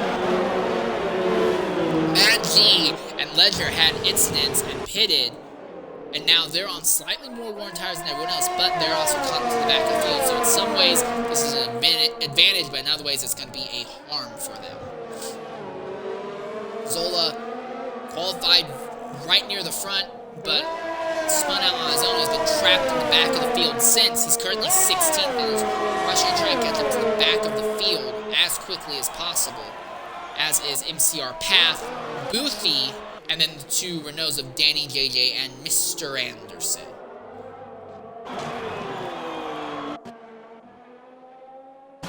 Should see Boothy closing up to the back of the field very shortly, and then after he does, we anticipate that we will see Path, Zola, and the Renaults of Danny and Mr. Anderson do the same shortly afterwards.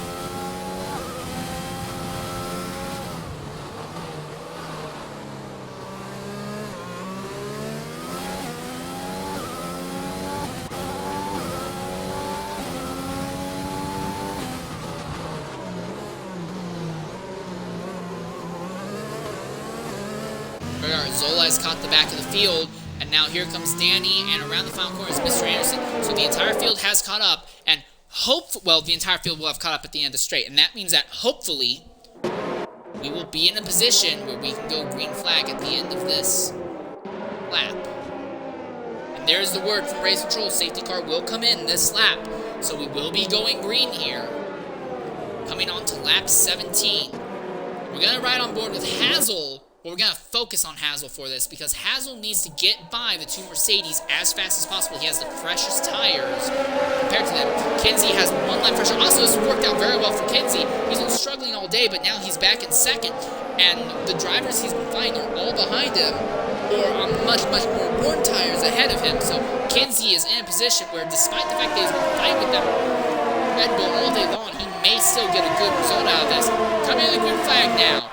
What can Hazel do to Steele? Steele is going to go right against Herbie, though, at the end of the straight. That's going to get interesting, because Hazel wants to make something happen. They're 3 wide for the lead there. Well, only for a brief moment, so the 2 Mercedes have compromised their lines. Oh, and there goes Herbie! And Herbie has wrecked the car and spun off the racetrack. Your race leader has just gone around all by himself, and now Hazel only has 1 Mercedes to focus on. That's the last thing you want to see happen, but for the lead going down the hill here, Hazel looking for any open spot. The entire field's bunched up, and Steele as now has the top side. Ledger has the top penalty. This is no good for Herbie. Oh, and Kinsey's going to make just a little bit of contact there with the AlphaTauri. Red Bull versus AlphaTauri going down the straight. Oh, this is going to get nuts. Look at all these drivers trying to make something happen. Ultimate on the outside of Hurricane, neck and neck, and Matt Williams is going to go there. Now Pinko on the Haas is going to try and follow, but Ryan Hurricane's going to cut that off as they start going uphill. But Pinko had a better job putting the power down, so now Ryan Hurricane's caught on the outside. Pinko's on the inside as they come to the run at the end of this corner here. Now once again, it looks like Pinko has the spot. Ryan Hurricane's going to make just a little bit of contact. He's on better tires, but his line keeps getting compromised, and he's actually losing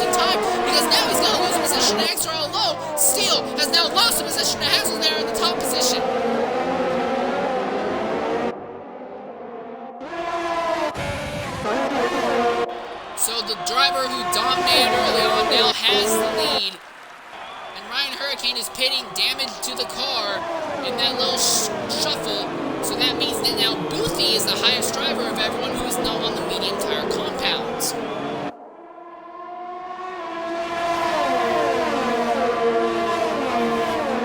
Kinsey wants to find a way to get by Steele sooner rather than later so he can have an attempt at holding on to the DRS of Hazel ahead and be in a better position as this race goes on.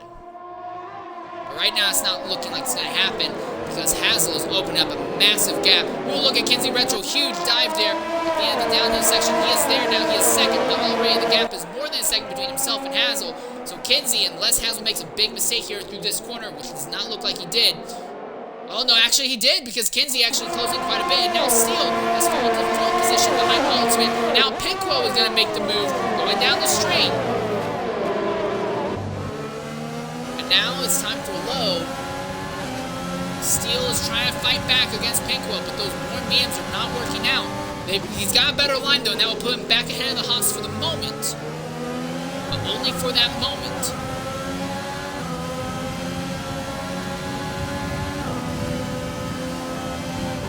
Pinquo more than likely utilize DRS to get by Steele here. A little bit farther up, Ultimate. DRS has been enabled, so we're going to see a lot of interest in DRS transfer very shortly here. Pinquo right there beneath Steele. Here's Lowe on the inside though of Pinquo. That's going to compromise his ability. In fact, Lowe is going to try and push the Haas a little bit wide. They both are compromising their lines pretty significantly going through those first three corners. So as DRS opens up, Pinquo has now lost the position and then retaken it from Lowe. And Steele, this is ideal for him because it means that he'll be able to hold on to that position a little bit longer. Also note, Kinsey Retro is just close enough that if he doesn't lose too much time in this last corner, he'll be able to utilize DRS to stay there with Hazel for a bit. Oh no, and there goes Steele into the inside wall. And the Mercedes day is falling apart. Ledger is now up there in the fight, as is Gabe is gone. They are right there about to catch Lowe as Pinquo has now worked his way up to the fourth position now. And Ultimate now is in the position where he can start fighting with Kinsey once more.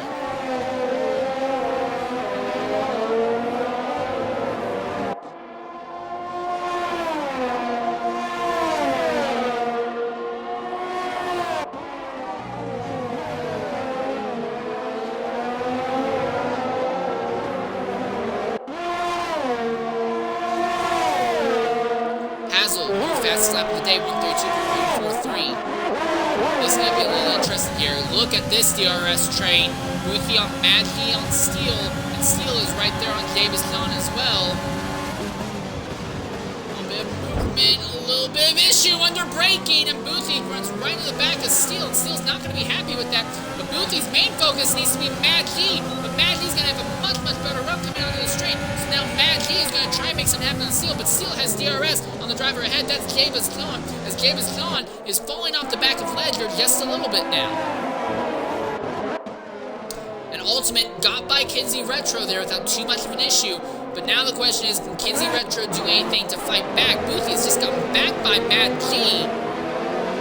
He's on the outside, and now he's going to take that spot. Boothie, though, has a time penalty for track violations in the process of making that overtake, so that's not going to do good for him.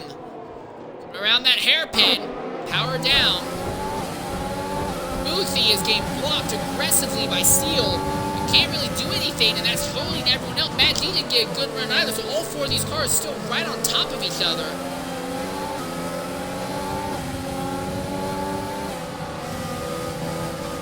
Steele, on 19-lap worn medium tires, has lost a lot of track position and very nearly wrecked the car at one point.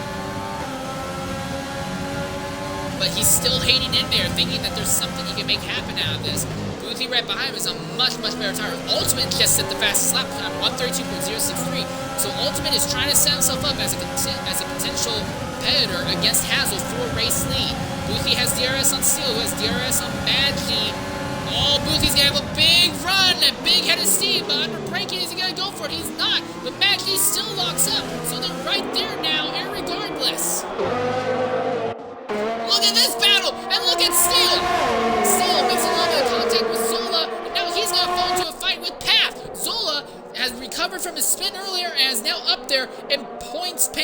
Congratulations!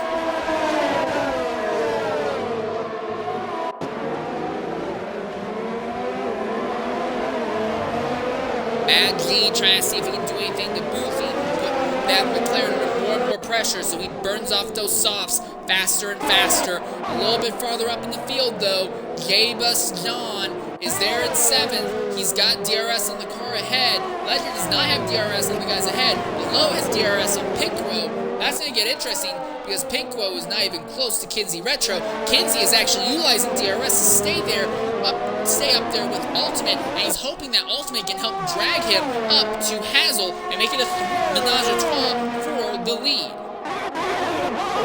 That's the hopes. But thing with hopes is that hopes don't always come true, even with hard work. Hazel fastest lap again, 131.818. The gap is now extended to 2.5 seconds between the two. Kinsey might go for it at the end of the straight. In fact, that's exactly what he's going to do on the inside of the Williams. That inside line does not always work, though, going through turn 1. It's really going to compromise his momentum, but he's got a good acceleration coming onto the straight and has DRS. And at the end, he looks for a spot, but Ultimate blocks it off from him. A little bit farther back, looks like most of the battles are kind of going away. Oh, I say that, but now Zola gets right up there with with Maggi. Maggi's going to hold on to 9th, but Zola is trying to charge his way up to the field. The thing is, Maggi is still just close enough that if he can gain a little bit of time through these corners, he'll get DRS again on Boothie and can use the DRS as a defense against Zola behind him. Not close enough. So this time, this straight, no DRS for Mad G, and that means that Zola has a chance at the end of the straight. A very slightly banked corner. Racing Point on the inside, going uphill. It's the same place he nearly spun out earlier. Well, he did spin out. Oh, wow, look at Zola as he goes all the way up, and he spins across the track, and there's nowhere for Path to go. And Path and Zola have a massive accident. And that's a safety car. And we caught that here on tape. Zola, that same section, the aerodynamics on that Racing Point must not be very well set up. The car stepped wide and kept stepping wide, and he went way off track, spun across, avoided everyone the second time, but while he was still trying to get control of the car, came back across and ran right in the path, and now it's a flurry of drivers coming in to get new tires and try and make something different happen. Pinkwo and XRRL are on hards, as is Mr. Anderson. They're all betting on potentially, well, Mr. Anderson's on those same cars he's been on since the last yellow flag, but Pinkwo and Lowe are betting on maybe not pitting again for the rest of the race. But a very dynamic accident from Zola. And now he's going to fall back out of the points-paying position. A very, very rough day for him in that Racing Point machine. And Wax just got a penalty for a collision with Danny. That could be the case because I do see wing damage. That might be a legit problem. Hazel, oh god, it's going to be a while. It's going to be a long time for the field to properly gather up, just saying. Because Hazel is here, just exited Sector 2, and the pace car is still in Sector 1. This is going to be a while. Now, the good news is the field isn't too massively spread out, so we should get under green shortly after the leader does catch the pace car, but it's going to take a little bit of time.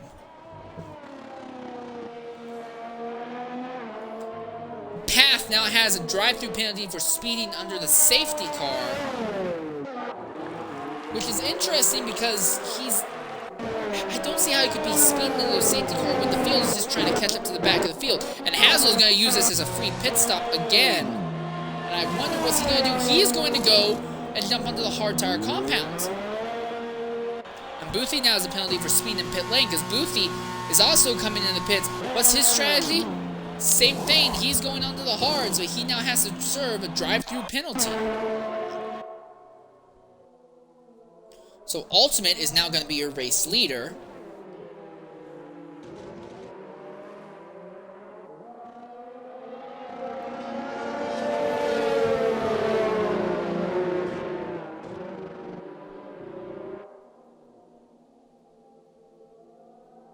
Bashan is in the pits. Herbie is in the pits.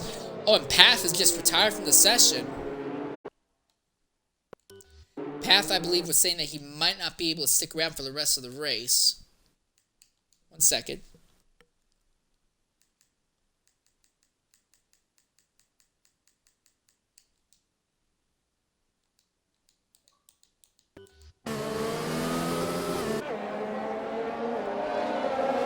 Path involved in the accident was Zola. Nowhere room for him to go as Zola came right across the track and Path basically speared right into him. And now he is out of the race. I'm not sure if he had to leave due to personal real-life reasons or if damage on that car may have ended up being more terminal than they figured could be dealt with because he is now out of the event. We are now down to a 17-car field. What in the world? Who is that pulled off there? I'm guessing that was Path who was pulled off the racetrack back there. Wax on the mediums trying to rush to catch up to the field. Bestian is still on the same set of hards that he started this race on. He's going to probably still try and make that single stop strategy work. If he can keep making these hards last, he'll be able to dump onto mediums and then go. The thing is, with all the safety cars, it keeps bunching up the field and letting drivers get extra stops in. This may be a race, the first race, where the one-stop strategy might get defeated simply because of all the yellows early on, giving drivers basically a type of free stop.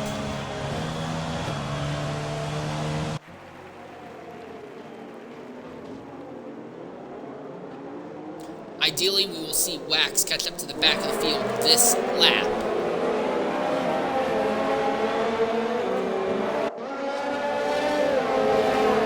Mr. Anderson, no, Mr. Anderson is on the hard tire compounds, but he's on slightly worn hards. And Bestian, he's 9th, but he's on extremely worn hards. It's not a bad idea, but with all these yellow flags, here's the problem. If you pitted right now, unless you pitted onto hards, and Bestian can't do that because he started on hards, you need to run a different tire compound at some point. If you pitted onto hards, you can probably make those hards last to the end of the race. But if you pitted onto anything other than hards, I don't think you'd be able to make it to the end. We're still not even halfway through the event. So because of that, I'm just saying here, because of the way the tires are, this race could still work out for Bestian to some extent, but I don't know if it will work for him against Hazel or Pinko or Low ahead of him, let alone Mad G, who will take over for that spot once Bestian does stop. But everyone else ahead of Bestian will have no choice. They're going to have to pit again to put on different tires, otherwise they're not going to be able to make it to the end of the event. Anyways, Wax is pretty much caught in the back end of the field now, so we anticipate that we will be going green this lap. Once again, we're going to be watching Hazel. There's the word, safety car in this lap. We're going to be watching Hazel because Hazel is on fresh, hard tires. Everyone else is on moderately worn mediums.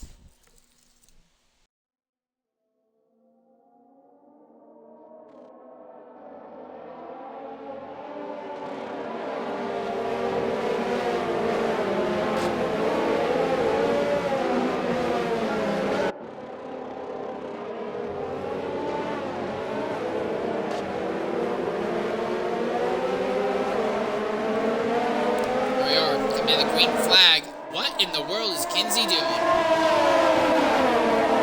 Well, that's going to open Kinsey up to fight for Ledger and Hazel. Hazel looking to the outside of the Ferrari, looking to the outside of the Red Bull, 3 wide for the second position here. Was there contact between Ledger and Kinsey? Steele just got a time penalty for corner cutting. Oh, and that's someone has just had an incident there. I think that's Bilky. And yes, Bilky has had a massive accident. There's no front wheel left on that car. Now Mr. Anderson drops through the field just a bit. Hazel is up to 3rd. Kinsey is back up to 2nd once again. Bankwell has lost even more positions. A flurry of action. I can't really even keep up with it all right now. Wax has gotten by Hurricane farther back there.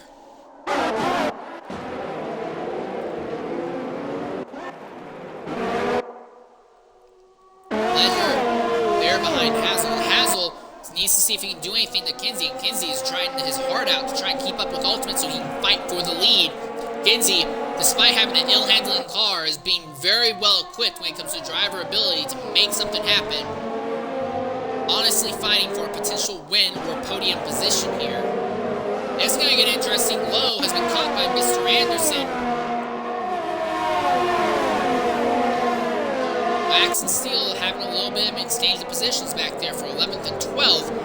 Oh, Pinkwell right there on Mr. Anderson, and Madley is right there on Pinkwell, and Danny is right there on Madley, and Herbie is there ready to capitalize on some happens to both of them. Mr. Anderson and Pinkwell are fighting, and now Pinkwell goes ahead of Mr. Anderson. Look at this flurry of activity here. Oh, Madley, what are you doing? He's throwing his car up in areas where I don't think it will work, and now Herbie comes up in there. He wants to make something happen as well.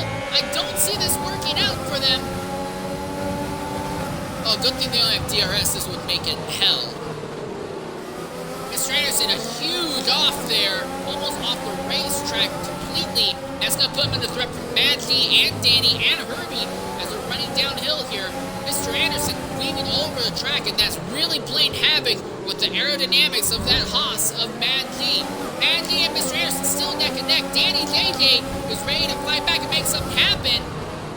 Nothing yet. Herbie nearly runs to the back of the Renault. Looks to the inside. It's going to be a little bit of contact. No, but Herbie struggles to put the power down properly. Going down the straightaway. Madley is still right there by Mr. Anderson. Danny has put himself by force against Madley. Neck and neck as now go uphill. He's going to be where the arrow comes into big play. Mr. Anderson cuts off Madley's arrow, then comes down and doesn't cut off the arrow of Danny. But Danny's going to go around. And Danny is going to spin all by himself. Going uphill.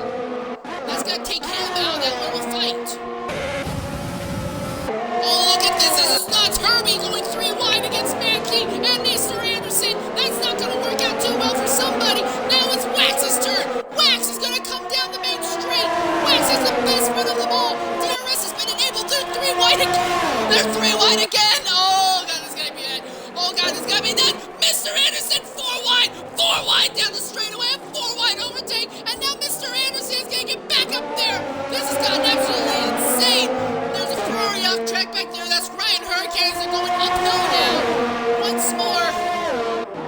They have all DRS on each other. Mr. Anderson is fighting with Herbie. And now look at Wax. Wax throws it up there at the last minute. Nearly runs Herbie off the racing lines. They're going downhill once more. Someone's going to have to dow out. And Wax dows out. But now Madley ends up right to the back of him. Excuse me.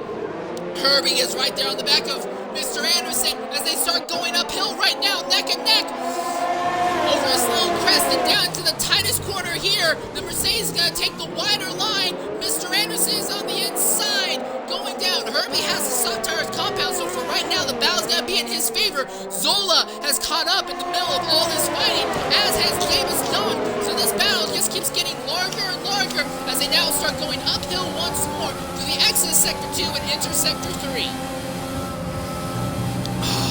Holy moly, these guys. 3 wide, 2 straights in a row, 4 wide at the end of the main straight. That's absolutely insane.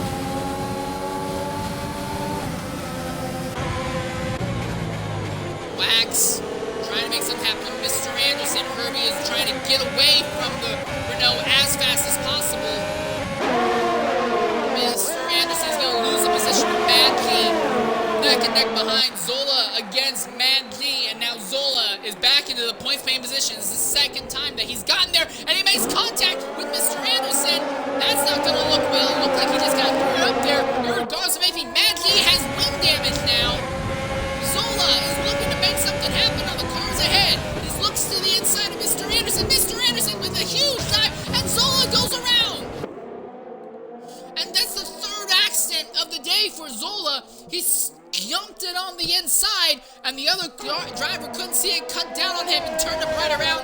Zola again out of points paying positions. Madley looking at Mr. Anderson and Wax as they're fighting for the 8th and 9th positions. Herbie has gotten away from this battle, and that's something he's going to be very happy about because these guys are slugging it. Something that the one who's not going to be very happy is Kinsey Retro, who now has the Ferrari of Ledger, trying to make something happen on him, but Ledger has significantly more tires than Kinsey right now. Neck and neck, Mr. Anderson on the inside. He pushes that Haas really wide going through these corners. Madley has to let up get bonked by the game for being inbound when it comes to his track limits. He's going to have a run, though, when it comes to DRS on the main straight, without a doubt. In fact, not only will he have a run, James Gunn behind him will have a run also if things go right. They all have DRS on Mr. Anderson. What can that Renault do going down the straight? Kinsey Retro, time penalty for track violations. He has lost the position to Ledger now. Matt G on the outside, trying to pitch Anderson to the really difficult inside line. But Mr. Anderson made it work. He's going to be a lot faster going down the straight, and he has DRS. So it looks like at the end, the Renault is going to try. Matt G is still there, trying to make something happen, but the car slides a little bit wide. Now James Gunn is there. James Gunn is going to squeeze by Matt G. So now, no, actually, Matt G held onto it. So James Gunn is going to be there in 11th, and now Ryan Hurricane is coming up into the fight as well. But Ryan Hurricane has more worn tires than Matt G and James Gunn ahead of them. Also note, Kinsey Retro is still within DRS range of Ledger if something happens. Oh, and Ultimate! Ultimate has been knocked out of the event. He has spun out on his own and totaled his car just after the And that's the same place we've seen so many other drivers have incidents, but the rear suspension is torn up on that car. That's a very unique. I've not seen damage quite like that before. And now we're under yellow flag again.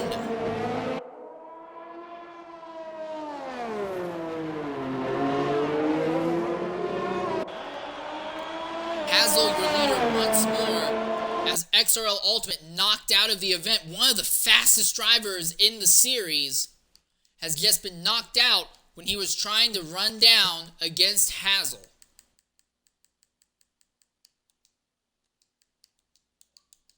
And the field is back under yellow flag, and we're seeing a flurry of action of drivers coming in pit lane now. A lot of drivers who were on hards earlier, switching over to mediums. Here in the party right now, we have XRRL Ultimate. Ultimate, make sure your audio is included. Yeah. You were second. Yeah. What happened there? Mate, I was leading on. I was winning. I was leading. And then I don't make a mistake all race, and I touched the outside curve in the corner, and I saved it. And it just caught around on me at the last second and flicked me into the wall. And I literally tapped the wall, and it took my tyre off, and I just thought, oh my god, I can't believe I've wasted a podium. Wasted. Can't believe I've just done that. Ultimate, I do want to say this. You were in contention for fastest lap of the race, and obviously for the win itself. Who do you think has the race win in the bag now, though, that you've been taking out? Hazel's going to fly. He's just going to disappear in a minute. So this race is about to be over. Because I think it was either going to be me. I don't know why Kenzie hasn't pitted. Kenzie should have pitted. But expect XRRL Ledger on them fresh mediums to be absolutely flying towards Hazel now. Alright. Well, I want to say, Ultimate, it's an absolute travesty, absolute shame to see you knocked out there, setting up for a magnificent battle to the end. Shame to see you knocked out here at Bahrain. Alright, let's do it. Well, there's the word from Ultimate, and both of the Williams have now been knocked out of the event. From instance, in the same section of the circuit, the Sector 2 and the uphill bits have been playing absolute havoc today. Ultimate says he was in the lead. If so, I apologize for not catching that overtake when it happened. I was focused on a lot of the battles in the back of the field. So I probably should have caught that. The fact that I didn't, I do apologize for that. I try to bring the best coverage possible. Sometimes I get a little bit hyper-focused on certain parts of the field. Mad G is going ahead and jumping into the pits right now, and we anticipate that we'll see him. Is he serving a drive-thru? He's not serving a drive-thru, but he's jumping off of softs and onto mediums. He's going to fall all the way back to the field. Zola also is now finally back in the top 10 position. Danny is coming into the pits as well. And he's currently on 13 lap 1 mediums. They're going to put hards on for the rest of the race. And everyone is now on medium or hard tires. Herbie, it's going to be very interesting because Herbie has hards that will last him to the end of the race. We are now past the race's halfway point.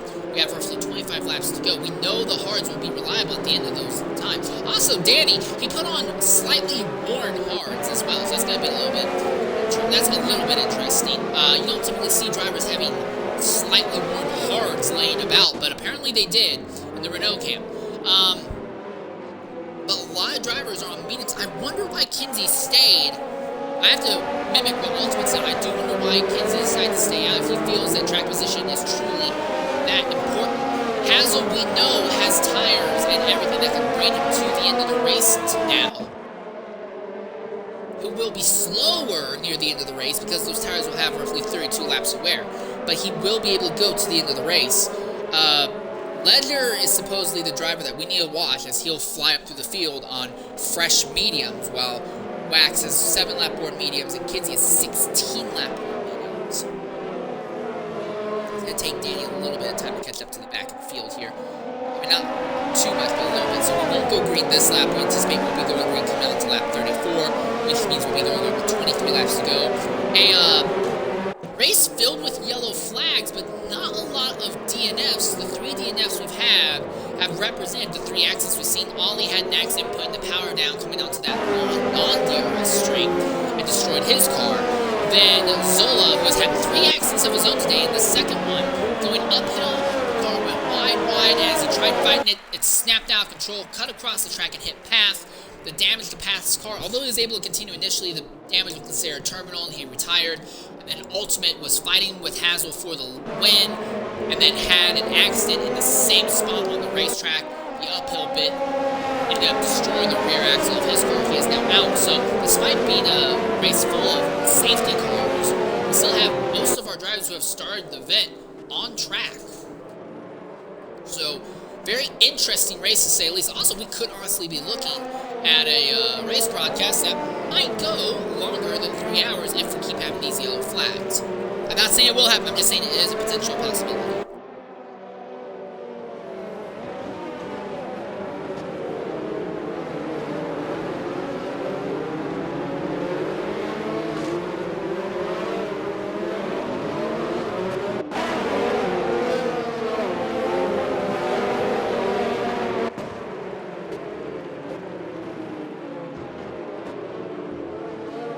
But nope, last week at Azerbaijan, Hazel took the pole, was pretty much the dominant car in the first half of the race. However, 2 cars crashed from the castle corner. The gate didn't throw a yellow flag or anything. Hazel ran into them, damaged the wing, had to come in for an extra mandatory stop just to replace the wing. And as he was flying up through the field, he got caught up in someone else's accident and took him out today. He is fighting for redemption after what happened there. It could still happen. There's the word. Safety car will come in this lap, so we'll be going green on lap 34. This will be a very, very interesting run here. Watch Ledger. That's the word that we were told by Ultimate. Watch Ledger, because Ledger is the next driver that he's anticipating the fight against Hazel here near the front.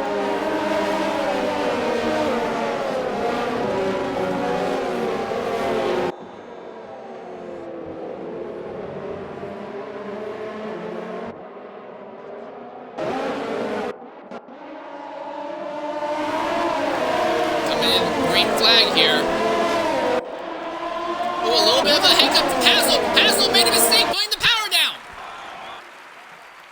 And Kinsey made an even bigger mistake. Now Kinsey is falling through the field rapidly. This is going to be a nutty restart going into turn 1. Well, it looks like most everyone's going to make it through without too much of an issue there. Zola is there in 11th, trying to make something happen. BCN is fighting back. He's in the 12th position now. Beastian's still trying to make the single stop strategy work. Look at Hurricane and Davis down there fighting for the 9th and 10th positions as they're on the run downhill now. Zola gets right under Davis down. Zola is trying desperately to get up through the field. He knows he should be fighting for the top spots. And Ledger, boy did he fly. He's already up there in the 2nd position on his medium tires. But we don't know if the mediums are going to last to the end of the race. That's the big question. Kinsey is there in 3rd position. Davis Tillman, 13th, fighting with Buki right now. Battles all over the track right now. This is Ryan Hurricane who's working on Herbie. Herbie trying to regain some of Mercedes' honor. Both of the Mercedes were in a decent position. 1-2 at one point. But one of them spun out to lead the other, just hemorrhaged time due to excessively warm inside and make something happen.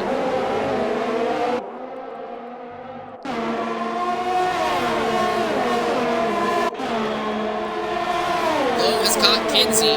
Kinsey, who is not pitted, he's on the worst tires in the entire field right now.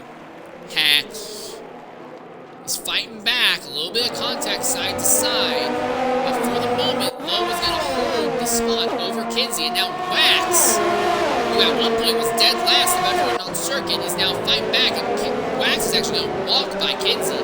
So a potential podium that Kinsey had might be dripping away from him by virtue of him running excessively more tires. Zola has overtaken Mr. Anderson, so Zola is up tonight. He's gotten up to this point before going around in an accident. He's going to hope that he can avoid that again. Mr. Anderson fights back. He makes a dive bomb. Zola nearly spins himself out. Now Mad Key is right there. Wants to make the positions up. He looks to the outside of Zola. Zola dives on the inside of Mr. Anderson. Mr. Anderson has nowhere to go. He's bunched in between the tracing point and the Haas. And now Mr. Anderson goes out of the points main position. Mad Key is going to put his... Oh, wow, look at Mr. Anderson fighting back with a really, really late braking maneuver. Steps it nice and wide. But he ends up putting the power down, and Mad Key goes back in front of him. And the longer those two fight, the better it's going to be for Zola, because that means Zola will have a chance to try and run down the drivers ahead of him. Meanwhile, back in front, Ledger has caught Hazel. DRS hasn't been enabled yet, so any overtake we see here will be purely racing ability. However, Ledger will have DRS when they come onto the second DRS zone on that second straight. Ledger is there. He's looking to put a fight on Hazel.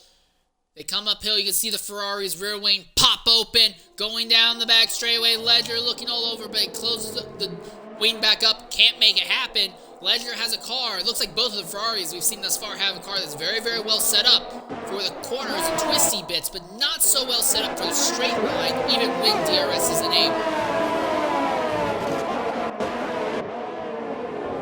Look at this battle. Herbie and Hurricane fighting it out, going downhill here, and it looks like Hurricane has gotten the position over Herbie for a moment. Herbie has wing damage. Somewhere that Mercedes has gotten wing damage.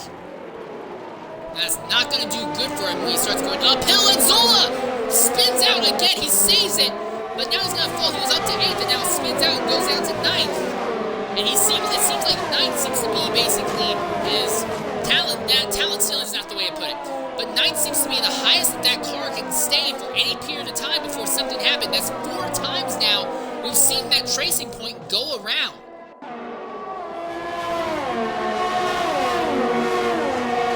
If Zola brings home points higher than 9th at the end of this race, I think he should be a contender for driver of the day, simply because of how many times he has nearly lost into this race.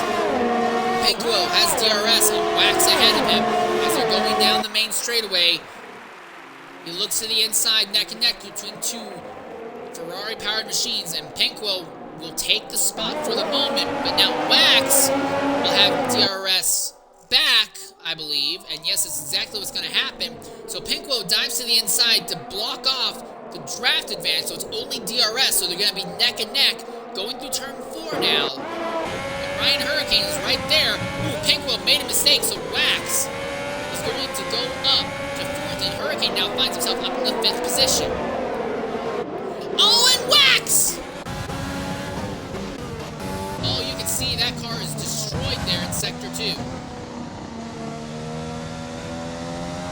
Completely off circuit, put the power down, and the driver who was 4th on track is now off track and out of the race. Excuse me. We're going to see a very, very interesting finish to today's race in terms of positions, because a lot of fast drivers have had accidents that have taken them out of good positions. We might see Mr. Anderson and Boothie take home points at the end of the day. Zola is now up to the 7th position as well. Not only is Zola in the 7th position, he's going to have DRS on Herbie this lap, and Zola has mediums, Herbie has hard, so for right now, that advantage is going to go to Zola. Excuse me. Kinsey Retro finally made his pit stop. He swapped the sauce. The problem now is that he is buried in the back of the field. We're going to try and see what Wax had to say there.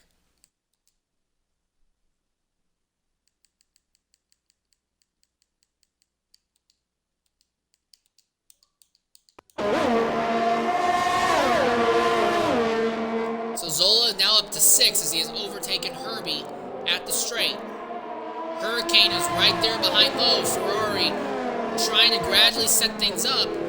Hurricane is in. Oh, and Boothie is just knocked out. Boothie has just been knocked out, and Mr. Anderson's been involved in the accident also, and that's a virtual safety car.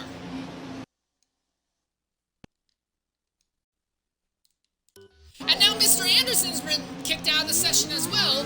So Boothie is out, Mr. Anderson is out. All of a sudden, this race has just gone extremely chaotic. We're under a virtual safety car, but honestly, I'd argue we should be under a full safety car from all the damage we've just seen occur.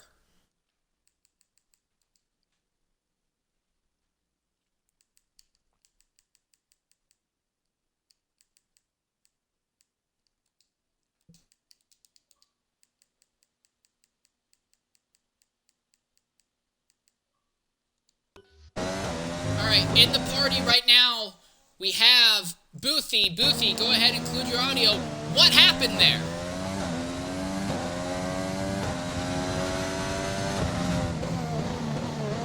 Boothie, can you hear me? I don't know if Boothie can hear us. We are back under green now, and Zola is now serving a drive-through penalty. He was up in the top 6 in points, and now he's going to be dropped through the field again out of the points paying positions.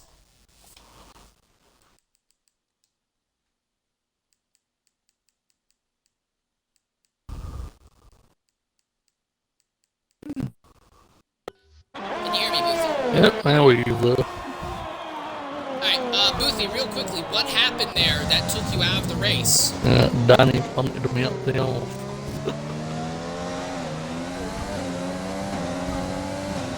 Okay, that's interesting.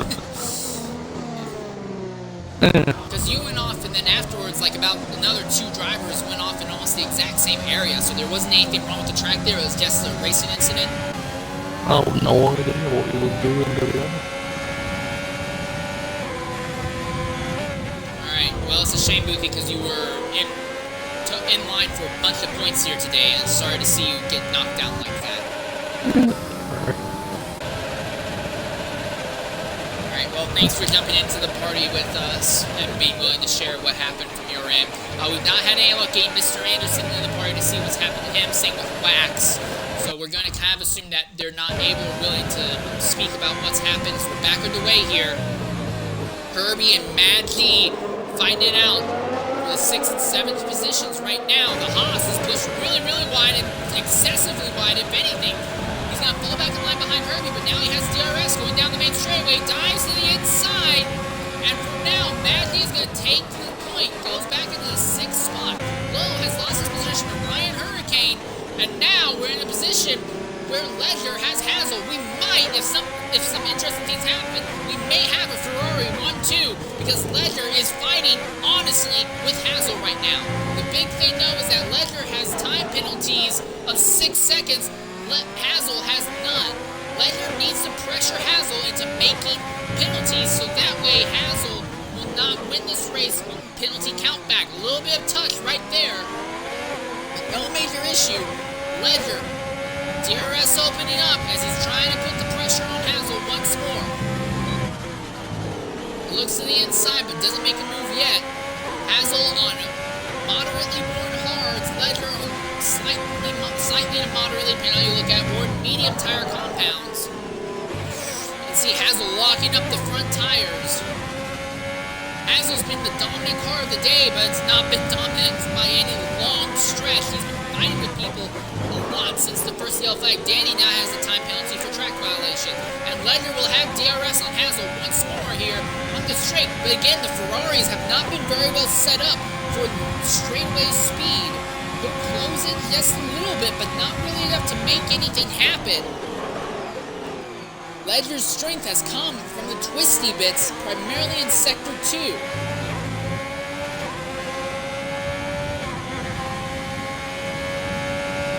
A little bit further back, Pinquo and Lowe are in a little bit of scrap for the 4th and 5th positions.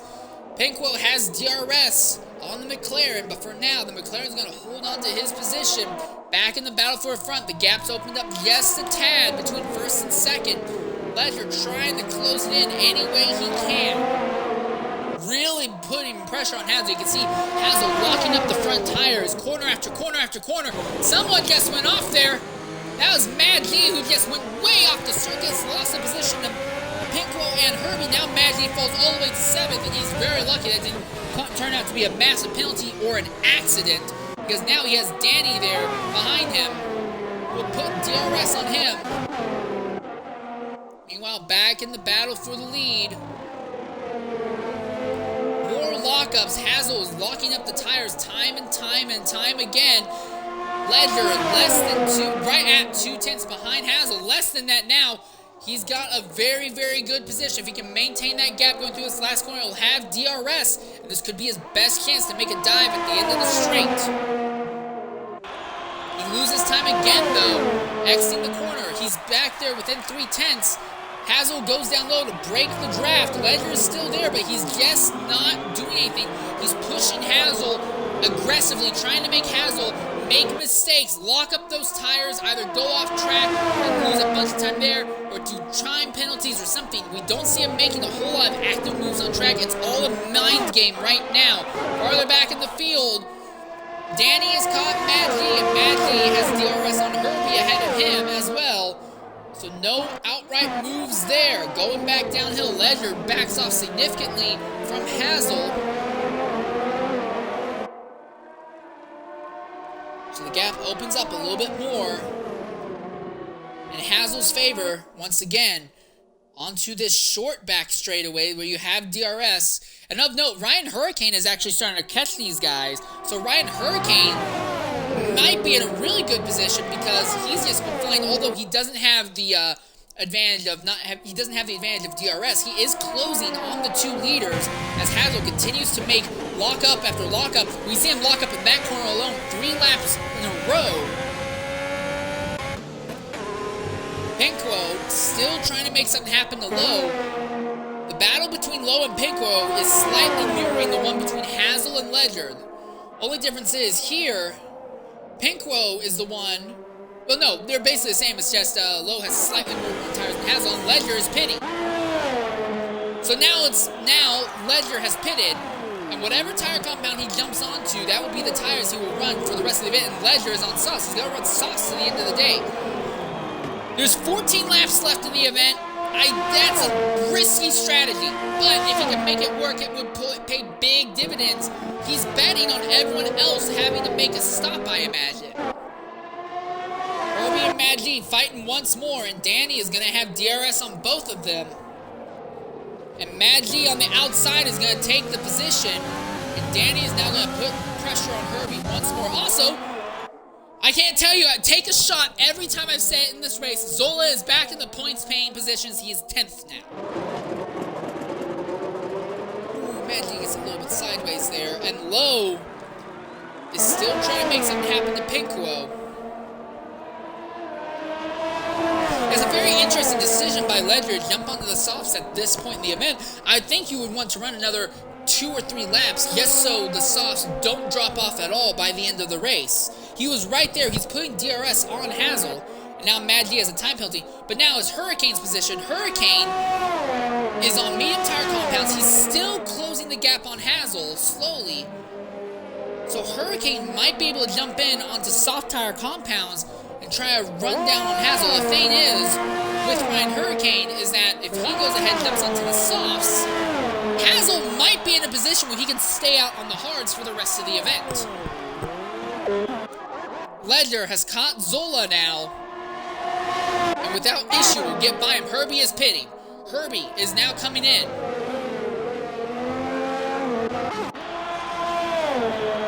So now Kinsey Retro is back into the 8th position.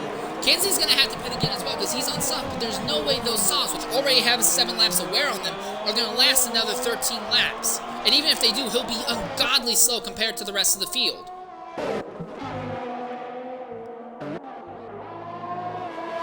Mad G still trying to make something happen on Danny. Ledger by Zola once more on the straight. Zola trying to fight back, but it's not really working. And Ledger's probably going to start opening a gap on Zola. Going downhill right now. I'm watching this battle between Mad G and Danny JJ. Danny has hards, but those hards will last probably to the end of the race. Mad G is in a much more curious position.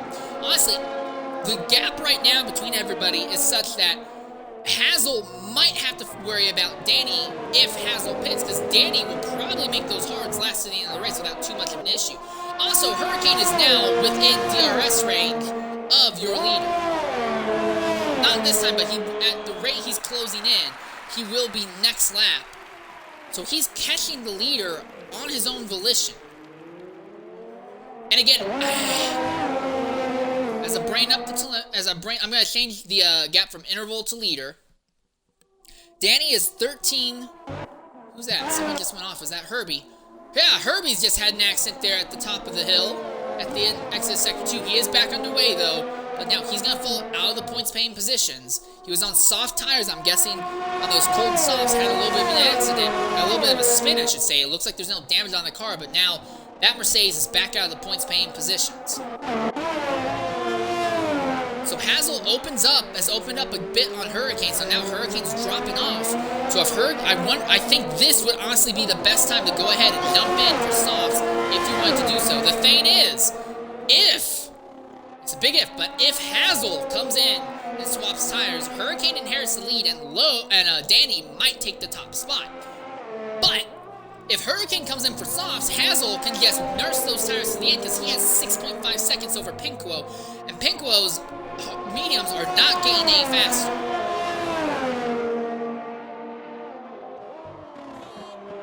So I think Hazel has this race won, assuming that he has not burned those tires to a crisp. Because Hurricane is no longer closing on our race leader.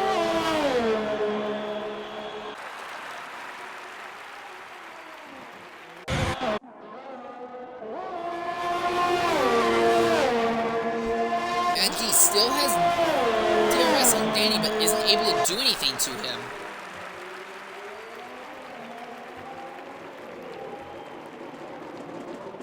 Ledger has just set the fastest lap of the session. The thing is, he's 23.2 seconds out of the lead right now.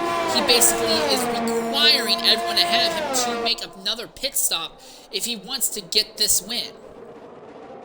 And I don't see everyone ahead of him pitting. Danny, for sure, is basically locking himself into a very good position. Lowe has 22 lap worn hards, and Herbie just set the fastest lap. Danny has 22 lap worn hards and has to make them last another 11 laps. I think he'll be able to make them last, however, he's just going to get slower and slower and slower as this goes on.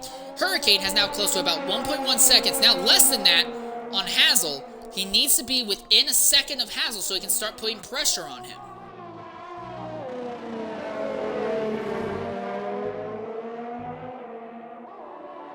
He's right at the second mark now, a little bit less, using the draft going down the straight. So it's getting a little bit better, but Hurricane is more than a second at the end of the DRS zone by the looks of it, so I don't think he's going to have DRS this lap either. No, he hasn't. No, he does not have it. He does not have DRS. Oh, and Ledger! Ledger has been knocked out of the session now!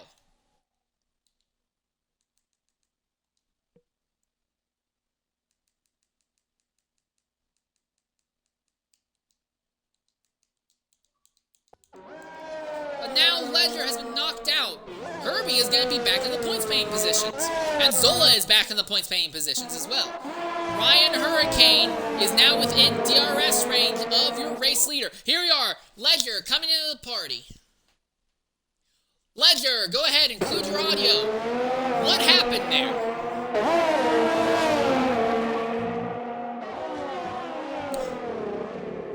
Ledger, can you hear me?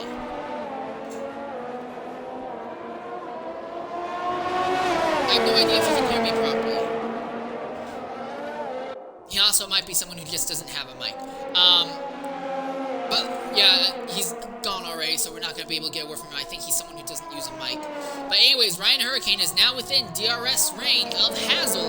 The thing is, those mediums are getting gradually more and more worn. Oh, Ledger's back in the party. Ledger, can you hear me now?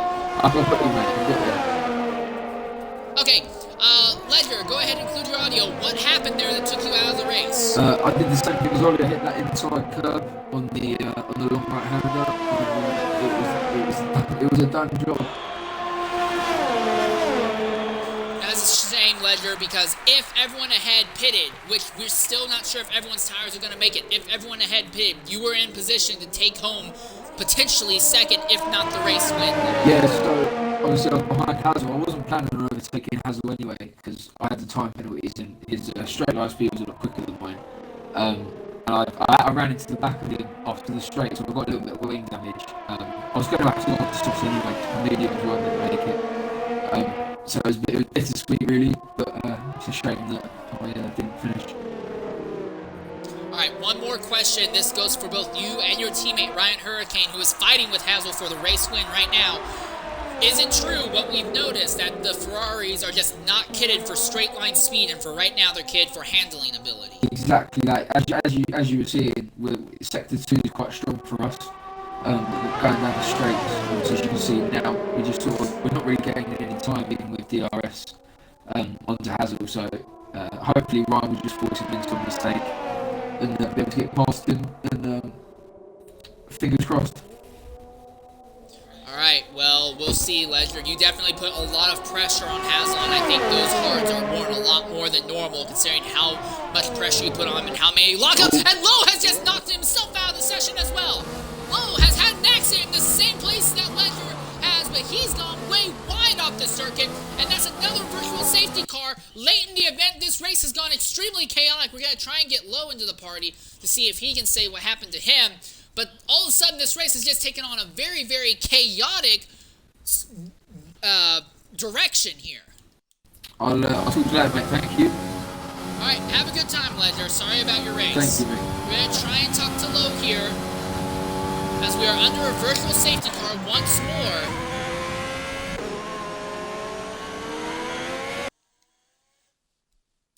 Going to try and invite Lowe one more time.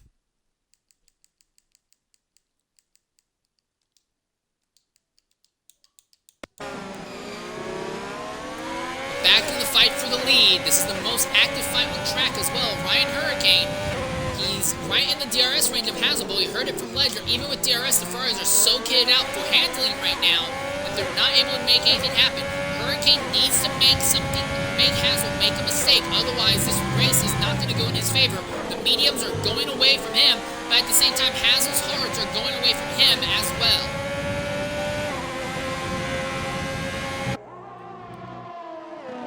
Gap is about 5/10. Now it drops a little bit less than that. But this is the section where Hazel is the strongest here on the straightaways. Another lockup from Hazel, and the AlphaTauri keeps having lockups on the front end. That's going to just put more and more wear on those front tires. Hurricane has DRS. He's actually closed just a little bit on the straight this time. Not enough to make a move, but he's there. He's still putting pressure on Hazel. But Hazel has a better exit through the sector. Now Hurricane has DRS on this straight and will bring him back into about a third of a second, if not a little less. But right now it's basically a stalking battle. Hurricane just basically needs Hazel to make a mistake, and Hazel just needs to not mess up. We've had no luck gaining contact with Lowe after whatever has happened to him, but we are now down to only 11 drivers on the racetrack now. Kinsey is pitted for new tires, Zola's pitted for new tires. Excuse me. And the thing is still, Danny is 13.8 seconds out. And I don't think they'll do it now at this point because we're so late in the event, but if the top 3 have to pit, Danny will take home this race win.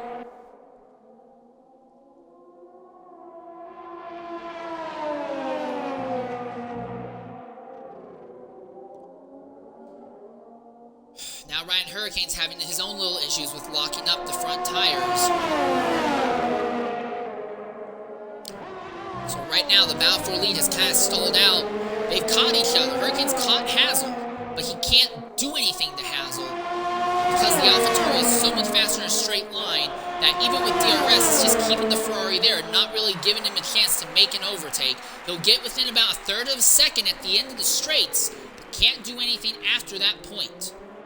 Very, very smooth run in the braking zone for both cars, and this time Hurricane has slightly better run through turns 1, 2, and 3. He's got DRS as well.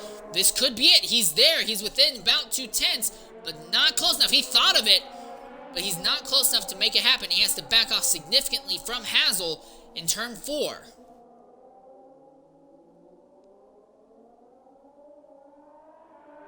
Kinsey Retro has just set the fastest lap of the day, 128.638. The softs are really going to pay good dividends for him being able to do that.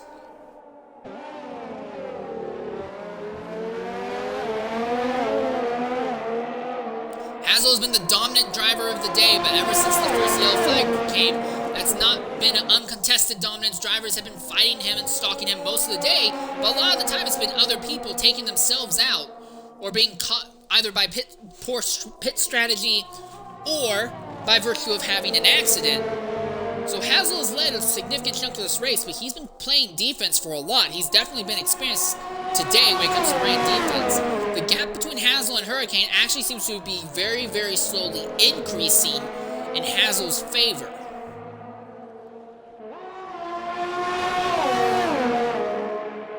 Again, the Ferrari has the DRS on the straight.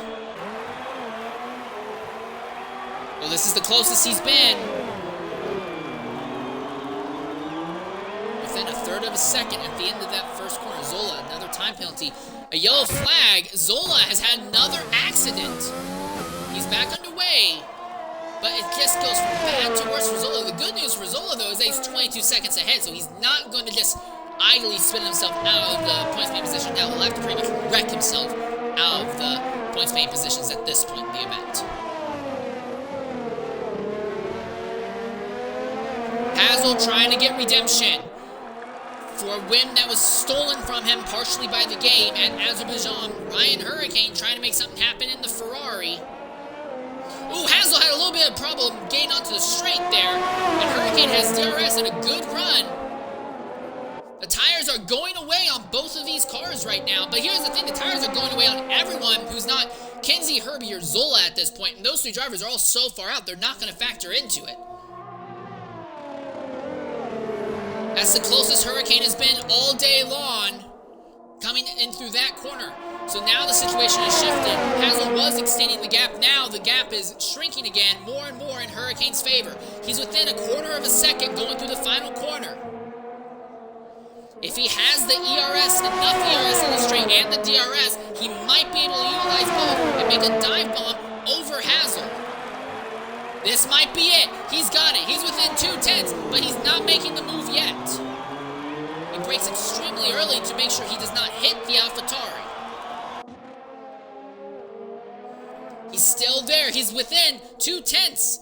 Hazel actually has to actively defend. The Ferrari is looking for room, but there's nowhere for him to go.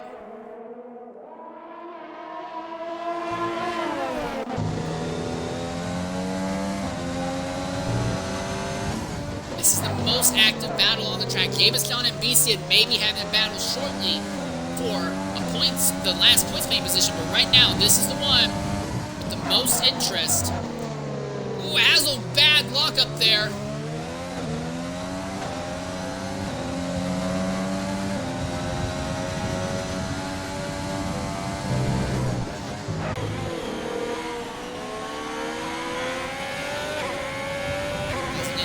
Careful with those curves. The curves, we've been told, have been spinning a lot of the drivers out going to the uphill section.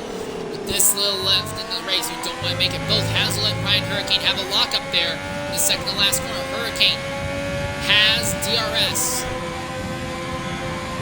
We gotta bring up the monitor so we can see how much ERS Hurricane is using on the straights, if any. He's very aggressive on it now, but he's gonna run out on the straight at this rate. Hazel moves to the inside to defend. Here we are, Hurricane side by side with Hazel, if only just for briefest of moments.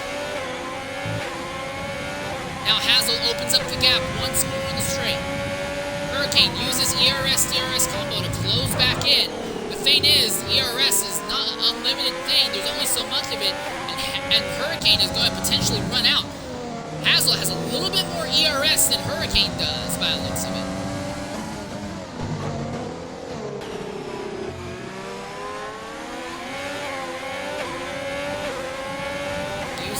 DRS on pretty much every straightaway he can.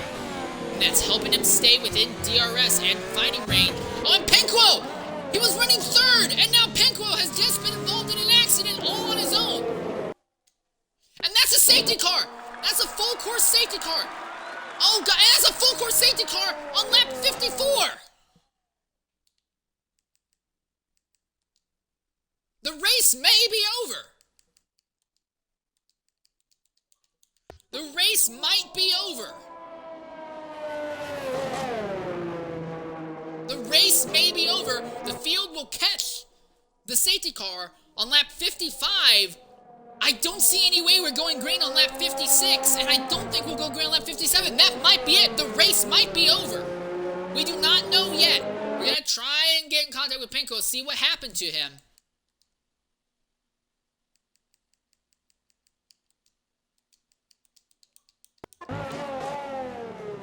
Danny is now, oh, this is going to get nuts. Hurricane has jumped into the pits because he had enough of a gap. He's betting that Danny's not pitting. No, Danny is staying out. So now Hurricane's going to lose his shot for the win. He's going to fall to third. If we go green, he's lost his shot for the win. He's fallen to third now. Steele is going to move up because Mad G is pitting.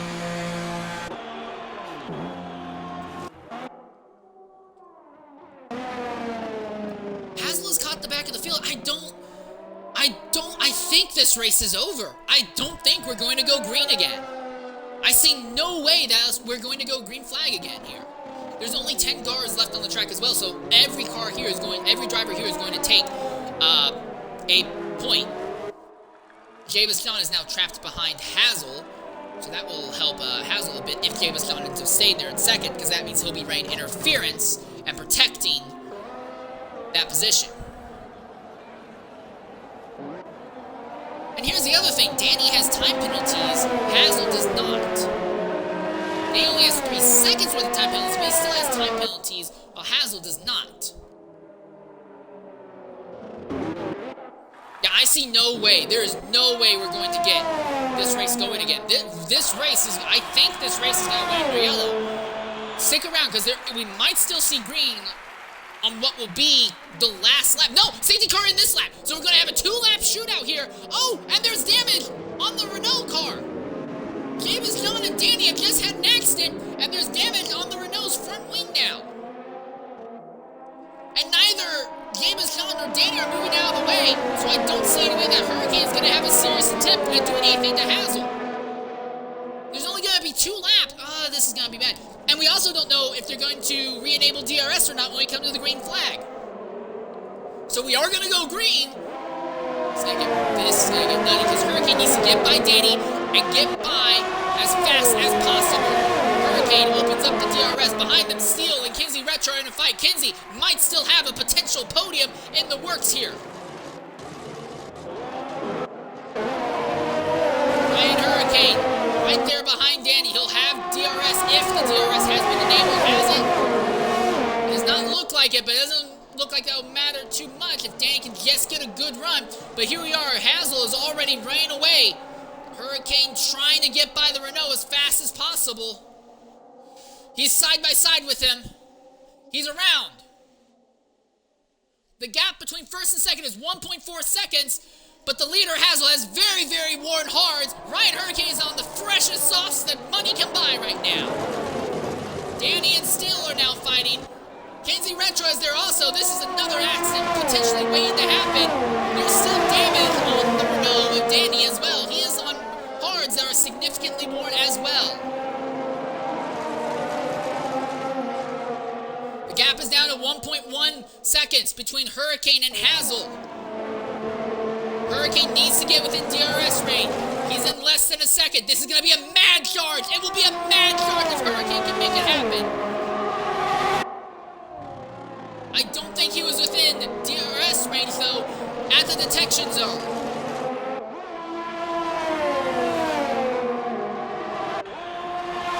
No, he was not.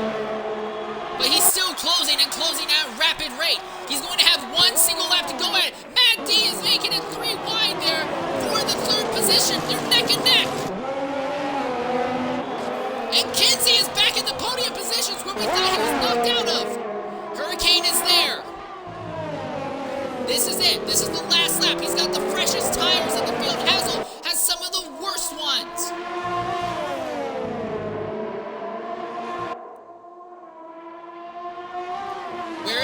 gonna make the move. Both of these drivers going to be very abusive on DRS and DRS, coming onto this short back straightaway.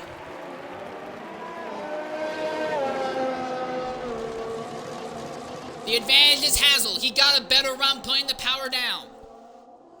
A third of a second, now a little less than that, going uphill for the last time for the win. Hazel needs to do the defense of his life here.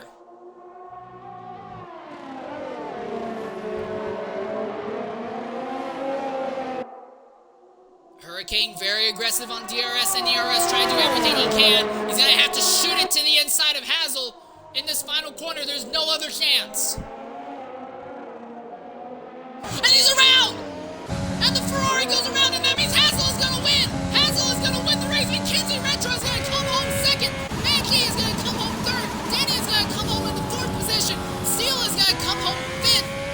And Ryan Hurricane is going to be sixth, but with no penalties, he'll come back up to fourth. Herbie will be seventh. Zola eighth. Beastie ninth. And James John 10th. And Hazel gets redemption for what happened to Azerbaijan in one of the most spirited defense-focused races ever. Congratulations, and he will take home, I believe, maximum points today. Well, I don't think he got fastest lap of the race, but absolutely outstanding job on Hazel's part.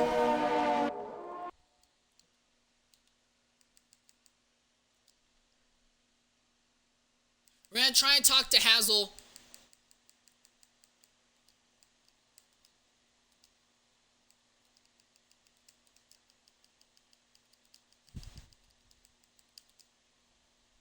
But your race winner in the AlphaTauri, it is Hazel. Congratulations to him as well. Oh, outstanding. Also, one more thing I want to check. Yeah, everyone made at least 2 stops. Go figure. But Hazel is your race winner in a stunning performance all day long. Alright, here we are in the party. Go ahead, include your audio. Hazel, redemption from Azerbaijan. You have won here at Bahrain. What do you have to say? Hazel, can you hear me? I want to check if you can hear me first.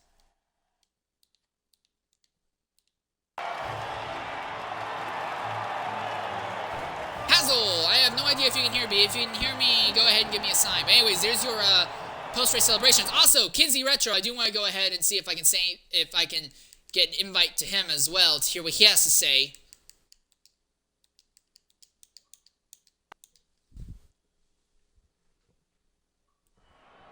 Alright, Hazel's left. Hopefully he'll be able to come back in. Kinsey Retro has joined the party. Kinsey and Hazel. 1 second. No, Hazel just left. Hazel, can you hear me? Alright, Hazel, redemption from Azerbaijan. Kinsey, please stick around.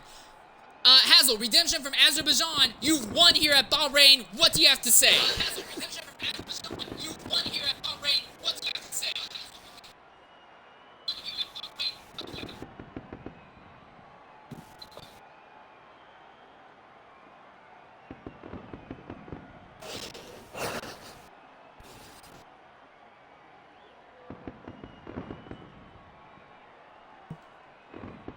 Yeah, he spun out all on his own in the last corner on the last lap.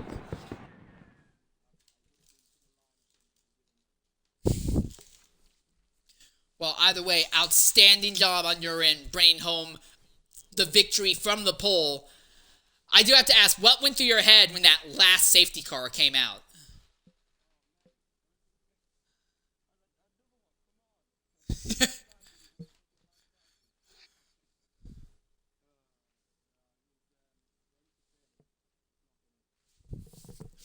Alright, well, congratulations on your end, Hazel. Also, real quickly, I want to talk to you, Kinsey. Go ahead and include your audio.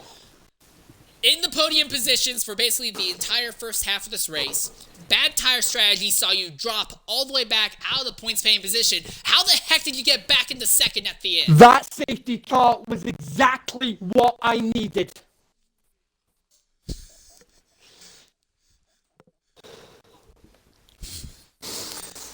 I mean, I'm a flood of emotions right now. My hands are shaking, adrenaline burnout, and then earlier tonight, just hearing the news of one of the many people that I idolized growing up, Murray Walker, hearing the news that he had passed away. Before qualifying started, I was struggling to hold the tears back. I'm just going to say this right now. That podium is dedicated to him. He is now in the great racetrack commentary box in the sky. That was for you, Murray. All right, there's the word right there from Kenzie and from Hazel. Unless either of you two have anything else you want to say at the end of a chaotic and crazy race here at Bahrain. Well, no, nothing else from Hazel, as he's going to go ahead and bounce. We're 168 minutes into this broadcast here, so not quite 3 hours. But tomorrow, I do want to go ahead and plug you real quickly, Kenzie. Tomorrow, 5 p.m. UK time, you'll be covering X1 here at Bahrain. You know it. And then at the same time, on the Ultra channel, I'll be covering X3. And then at 8 p.m. tomorrow, again, UK time for all these times listed, will be the X2 event. So events and racing from Bahrain isn't over yet, but if what happened today is any indication of what we'll see tomorrow, we could see a lot of interesting things going up to the stewards post-race. Yeah, and all I can say regarding tonight, as I often say on commentary, thank you very much. I'll have a bit of that. All right, well, that's going to be it for us here in the commentary box. I've been Insane Leader 13, bringing the full, realistic race-length broadcast from the XRRL League. We'll see you guys in a week's time, again on Saturday at 8 p.m. UK time. And I look forward to being there, but tomorrow I'm going to be looking forward to this even more because it's closer. X3 here at Bahrain is a very, very interesting, although early season right now, so stick around for that. We'll be looking forward to seeing you then.